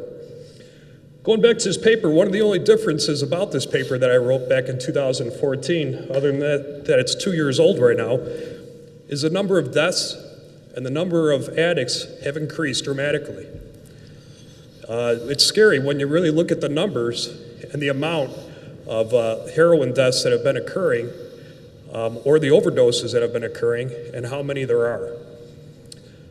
So today we're going to talk a little bit about, as a fire department, what happens when we get called out to a residence or to a scene where we potentially have a heroin overdose and how we treat those people. Quick story, you've seen a lot of slides and things today. Not too long ago, I got dispatched to a call where there was a male and a female in a vehicle, and they were both overdosing on heroin. And the reason we knew this is we found all the key factors. You saw the syringes with the spoon and the little cotton balls, the lighter, and the needles. The female, who's 20 years old, had the needle still hanging out of her arm, but she was unconscious. We used Narcan, which is a naloxone. We're going to talk a little bit about that. And we brought them back to the point where they were talking to us. They went from being unconscious, very shallow respirations, which means they weren't breathing too well. And we brought them back to where they were talking. They both got arrested. And at our jail cell, I was asking the female, who's 20 years old, lived very close to her, and I asked her how she got hooked on heroin, why she was shooting up heroin into her arm. She said back when she was 18 years old, she was at a party, a high school party, and one of her friends said, "Hey, try this cocaine." She tried it, she snorted it. Turned out it wasn't cocaine, it was heroin. She said from that day on, she was immediately addicted, and it ruined her life. Almost cost her life. Unfortunately, I didn't follow this case too far because once we get them in the court system, it runs its course. We referred her to a couple different treatment centers to hopefully get treatment. But after that, we don't really get to follow the case unless they come back in and let us know how they're doing. My hope is that she's doing okay now, or doing better. But it's a very difficult drug to kick the habit. She said it was, she said she had tried numerous times before. She had gone through treatment a couple times, but every time she comes out, she's right back on it again. That's a 20-year-old.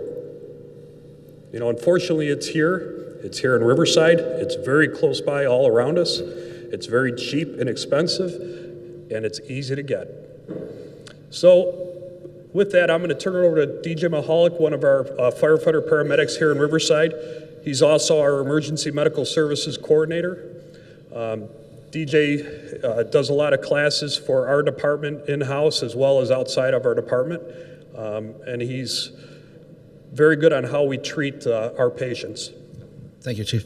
Good evening. A couple of things I want to talk about is, one, the first thing that comes to your mind when you say overdose.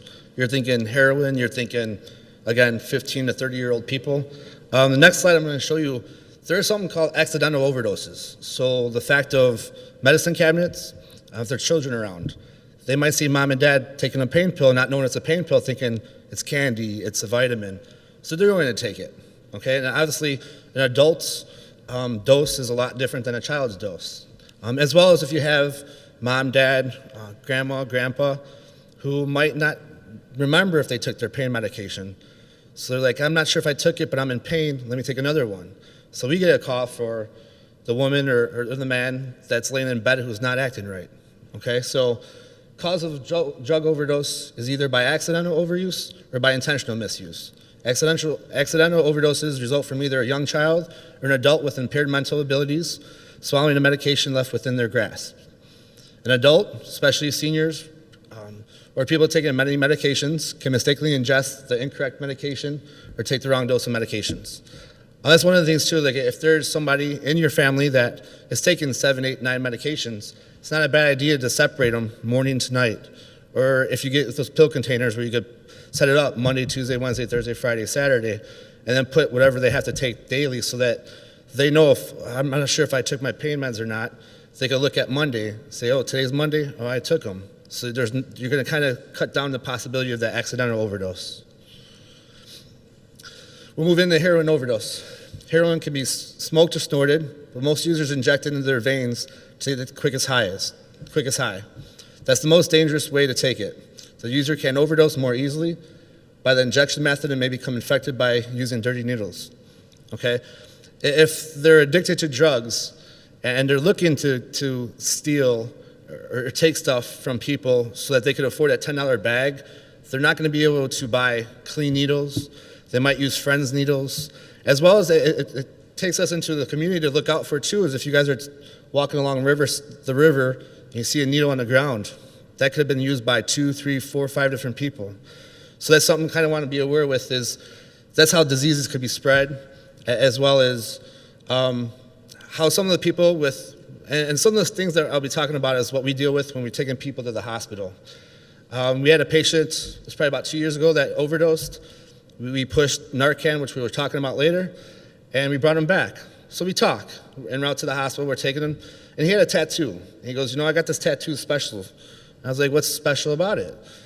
And he says, right where the skull's at, my tattoo artist put that right where my veins at. So I know when I'm gonna go inject heroin, I just gotta put the needle in the skull and I'll hit a vein.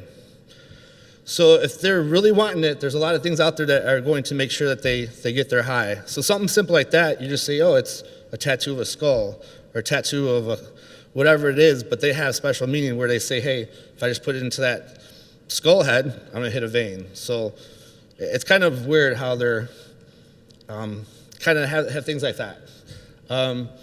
Many people use heroin to treat their anxiety, worries, and other stressors. The Illinois study found 75% of users had mental health issues such as depression, ADHD, or bipolar disorder. What heroin could do. The drug can cause nausea and vomiting. It also makes some people itch. It blocks the user from getting pain messages and slows both the heart rate and breathing. If the user overdoses, they may stop breathing and die. In our experiences, at least, as first responders, I would probably say when we get called for the overdose, almost 90% of the time, they're not breathing or their lips are blue, meaning they're not getting any oxygen. And when we're there, we have to obviously act quickly so that we can push the medication to help the patient. Now, some of the things that we kind of run into, like I call roadblocks, is a lot of times it's family, it's boyfriend, girlfriend, and it could be even friends. Where when we first get there, we want to kind of ask, is he a known drug user? Sometimes they'll still have the needle in there, so we know, sometimes they won't. So a lot of times family, friends, boyfriend, girlfriend will say, no, never use drugs. So now as paramedics, we need to think of a lot more things. All right, is it a cardiac issue? Is it something? So we're kind of stalling. And as you find out one of the slides, every minute counts. The quicker we get them the medication, the better chance that they have, okay? There's no way to know how strong the heroin the user is taking or what other substance it may be mixed with until they take it. Okay, the drug dealers, they just want to make money. So they'll lace it with whatever to get people addicted more, just so that they get the dollar. Sometimes heroin is laced with other drugs. Heroin overdose deaths doubled between 2010 and 2012. A spike in overdose deaths early in 2014 is believed to be linked to the heroin laced with the powerful painkiller fentanyl. Now, in our paramedic program, our resource hospital is Loyola Hospital. And last year, I would probably say about a half dozen times, emails went out. And one of them I remember was within a 3 to 4 hour period, they had 30 overdoses brought into their ER. And when they send that stuff out, we always forward it to everyone in the department because you really shouldn't have 30 in 4 hour period. That's when they sent out that, hey, there's a bad batch of heroin going around. And people in the neighborhood and communities, as well as Riverside, will kind of keep our eyes open, and we always have to report stuff. Part of here, too, is every report that our ambulance does, I look it over.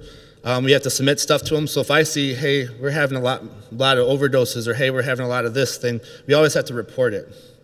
So again, with Loyola, they have different suburbs around here like Lyons, Brookfield, Berwyn, Cicero. So it's one of those where it's close by. It doesn't necessarily mean that it has to be a resident. It could be someone traveling through. They might drive by and say, I really need this drug, park in front of your house, on the side of your house and say, hey, let me shoot up. There are numerous calls that we've gone on where they don't even live close to here. Sometimes out of state. They drove around. We're kind of closer to the expressway. They pulled over. They want to shoot up. Talk about opioids.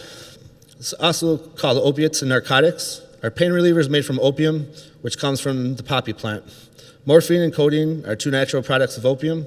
Synthetic modifications or imitations of morphine produce other opiates.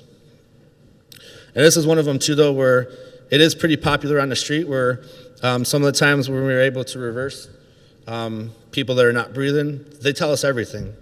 One of the main things that we deal with as well is you respond to the overdose and the guy could not be breathing, he's close to death. We push Narcan, we bring him back to life, and he wants to fight us because we ruined his high. He doesn't care that he was dead or close to death. He just cared that you wasted $10 of mine. That's why one of the things we do, as well as in Riverside, whenever there's a call, we always get a police officer to the scene. And that's why sometimes if it is a family member, if it's a friend, or if you're just walking by, there's times we might ask the police officer to handcuff the patient for us. If we have a stretcher there, we'll tie him down before we push the Narcan because they always want to fight us. Okay? So that's one of the things where, as someone that's using, and our aspect or our experience is, they don't care about that stuff. They don't care that we brought them back and saved their life. They just care that they wasted $10. Yeah. The use of Narcan, we'll talk about it in a little while. It's actually called naloxone. The trade name is Narcan. If we do use Narcan on a patient that is suffering from a heroin overdose, I totally agree with DJ. A lot of times they are very upset once they do come to and they start talking again because we did ruin their high that they paid for, and they had to work very hard to go buy that drug. But if we push it too quick, meaning if we administer it too quick, they get violently ill a lot of times. They start fighting, they start tensing up. And because we're taking that high that they were just at and crashing it, we're bringing it back down to where they should be. So a lot of times they get very violent, and something we have to look out for our personnel also. Give you a list of some other opiates. There's fentanyl, heroin, hydrocodone, methadone, oxycodone, oxycodone with aspirin, oxycodone with aspirin, and Demerol. Obviously, there's going to probably be a whole nother list of more. Those are just some of the common ones. Symptoms of narcotic abuse. They're going to feel no pain. They're going to kind of be semi-sedated, where that's where they're just kind of be cruising. They're not going to kind of act or look normal. They're going to be feeling a high. There'll be respiratory depression, meaning it's shallow or slow breathing. Pinpoint pupils or small pupils. I have a picture toward the end part. It kind of shows you a picture of what a normal pupil should look like and what a pinpoint pupil looks like. They'll have nausea, vomiting, itching or flushed skin, constipation, slurred speech, and confusion and poor judgment. Okay, here's Narcan. It's called naloxone. It's a medication that can reverse the effects of an overdose of heroin, some types of painkillers. Paramedics and emergency room doctors have the use for it for years to save lives. Now, kind of to break it down a little bit too, this was a drug that only paramedics were able to push. So it was advanced life support. People that were in that system that were, again, paramedics were able to push. Because of the amount of people that died, because of how many more and more addicts there are, and more incidences where people could die, where they're trying to do studies and say, hey, how can we fix this? They lowered it so that EMTs, which is a step lower than a paramedic, are able to push it, as well as they're letting first responders, police officers push it as well. Now that's key because of the fact a lot of times police officers that are first on the scene, as well as if our ambulance is out, our fire engine will respond. Years back, we didn't have that on our engines and the police didn't have it. So as a medical area, as a medical facility, like say Loyola, they're kind of I believe is making it statewide where they want police officers to carry it because they want to save that person. So if it takes a police officer 2 minutes to get there to push the Narcan, it's a lot easier and better for the patient than if it was 4 to 5 minutes for the ambulance.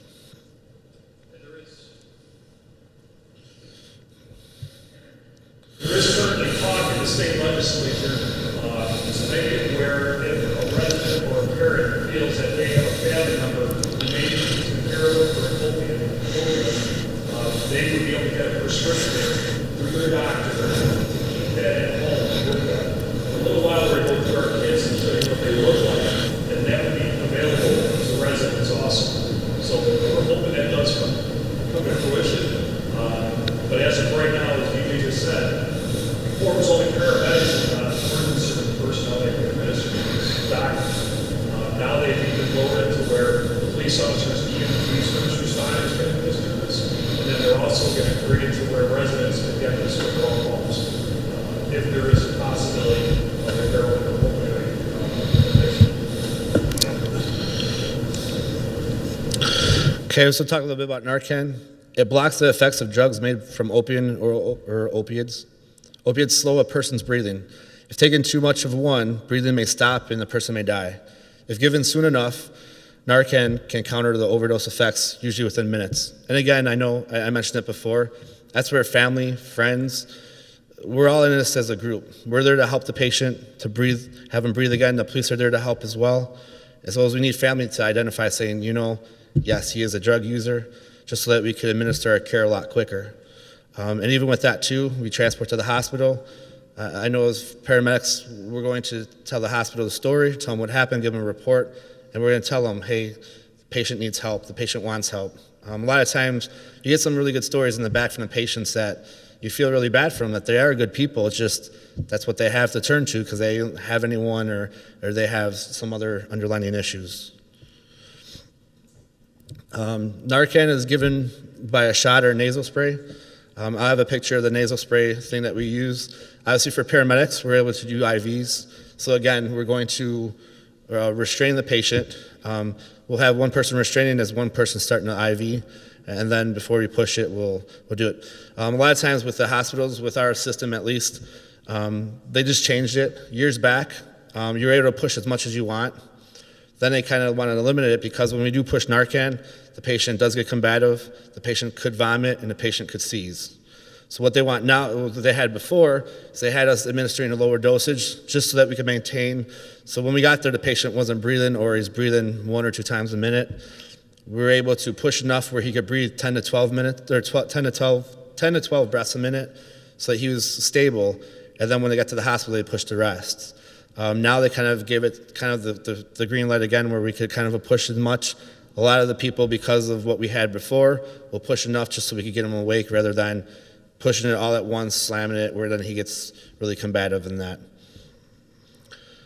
A person who is overdosed may be breathing very slow or not breathing, have blue or purplish lips or fingernails, be limp, be vomiting or gurgling, won't wake up or respond if you try to rouse him. So we'll give him that sternal rub his chest.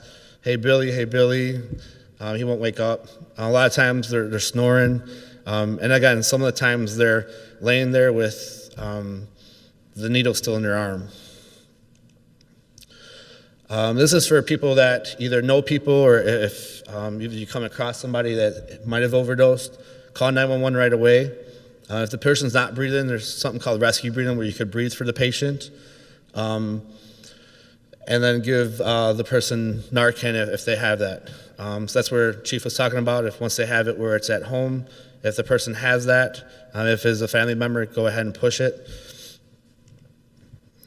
One of the things is Narcan wears off in about an hour. So if they were to have the patient, I know for us, at least speaking from the Lila system, we give someone Narcan, we have to transport them to the hospital. Then he gets monitored by the hospital. So I just throw it out there that it only lasts an hour. So somehow they had it, or when they do have it, for people that are at residence, once you give it to them, don't think like, hey, he's fine, because he could go back down. So I always tell people, call 911. We're there 24/7. Have us come. We could help your family member or friend. You transport them to the hospital. The main thing is to kind of identify it as if it is a family member or a good friend, of admitting saying, you know, he does have a problem, and especially if you could meet us out there to say, hey, he is a drug user. One of the things too is it is important, if you are the person that calls 911, you want to stay with them. A lot of people don't, because they might have shot up too. So you're going to find that one person who overdosed, it could be at a party scene. And just to kind of add too with overdosing too, especially with the kids, college kids, high school kids that are doing this, they always want to be like the guy at the top of the mountain. So they might say, for instance, oh, everyone's doing just one bag, give me 2 bags. Because then they want to be noticed as, oh, he did 2 bags of heroin, and that's where the overdose comes in though. So it's the matter to those, with that, kids will be kids to the fact where they're always going to want to be like the top, where, as we talk in the next one, they're going to always try to catch the dragon like Lieutenant Gutchick mentioned. Narcan, it puts a person into withdrawal. They may throw up, shake fiercely, become violent. They may also experience pain and burning in the skin of the injection site or in their hands and feet. That's why with us, when we do initiate an IV, we'll wrap it up so that we still have access, so just in case if they fight us, they won't pull it out. Just to kind of touch base with the community here, I always say that we, meaning police, fire, in Riverside, all police officers have their own little orange case that has Narcan. They're assigned containers with them, and they are well trained with it, so they will use it.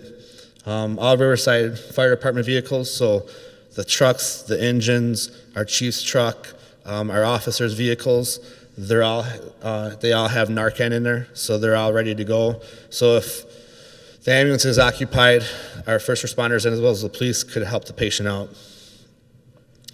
Administration. This is what, again, we have access to it on the ambulance, but first responders and police, this is the method they use.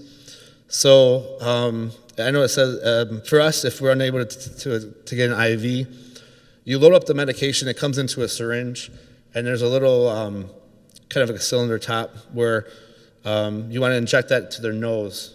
For us, at least, we inject half of it in one nostril, the other half in the other nostril. The patient could come to it. Now, there are people out there that, depends on what it's laced with and how strong and how potent the drug is, we might have to push several times. Sometimes one unit would be good enough. But there's a small picture, and afterwards we could show you guys, if you guys want to see it close up, what they have in the police vehicle as well as the engines. This is the box of Narcan that we have. It comes 2 milligrams, and that's where, again, we do 1 cc or 1 ml in one nostril, 1 in the other. Some facts real quick too though.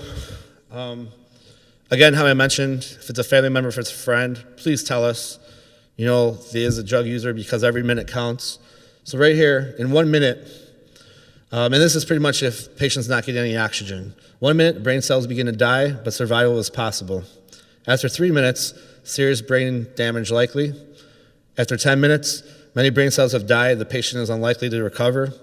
15 minutes, recovery is virtually impossible. So that's something to keep in mind too, though, is if you're ashamed, if it is a family member, or if you're trying to clean up or trying to not sure if I should call or not, time is very precious though. Finally, this is going to be the slide. The pupil to the left, a little big, it's pretty much what a pupil really should look like. just a little smaller. The one on the right is going to be someone who's under the influence. It's pinpointed, it's really small. Okay. A little bit over a year ago, the Riverside Junior Women's Charity came to the police department and the fire department and asked if we would be willing to accept a donation from them to purchase these kits which carry the Narcan. What it is a Pelican case, a nice secure case, because this needs to be kept temperature controlled. Yeah. You don't want it freezing and you don't want it getting too hot. It is a drug. So they were gracious enough to give us a donation so we could purchase all these for all our vehicles. We felt it was very important to have them out there readily accessible for us so we could use them very quickly if need be. One more thing I want to touch on before, and we'll have this up here also. If anyone wants to take a look at it to see what it looks like and how it works, once we're done here. But one of the things I heard tonight, and the reason why we are up here talking about this, is because there is hope. That's right, there is hope. Anybody that has been through a heroin overdose knows and understands that it's life-threatening. It's an addiction. So we're here to do what we can to educate the residents, provide avenues for treatment, and also for the fire department to be there if we do get called, to be able to administer things to help contraindicate the effects of an opioid. So I know and I agree with you, I think we need to get this program out there a little bit more. This is the first time we've done this. Because education is key. Teaching the public, teaching residents, teaching family members what to look for. Some of the signs of things that might be very difficult to see, to help us so we can prevent some of these things and get treatment for them, because there is hope. I'm not sure the exact numbers, but I know DuPage County, who spearheaded this Narcan, these Narcan kits and using it, I know they're well into the 60, 70 range in saves of saving people's lives. I'm not sure the exact number, I kind of lost track, but they're way up there, and they're the ones that really pushed this out there and really started making it happen. In fact, I was a month ago, I was at an awards ceremony for the Neighborhood Police Department. They gave out 5 awards to officers for utilizing the nasal Narcan and saving 5 people. So that was just a neighborhood. Before everybody leaves, I just wanted to, I have them little stamp-size bags that heroin users like to use. I'll put them out on the edge of the stage. Please take a moment to look at them so you see what they look like, how small they are if you start seeing them showing up in your home and things like that. And I know Chief Buckley wants to display the Narcan kit. Do we have any more questions? I know Mr. Harper wants to say something. I want to thank all the presenters here, especially Lieutenant Gutchek and Mary Egan and Chief Buckley and the paramedic Mihalik there. And I hope all of you have learned something here tonight. And please follow up on this. Please look for the signs that they're seeing, that they pointed out to you. Thank you and have a good evening.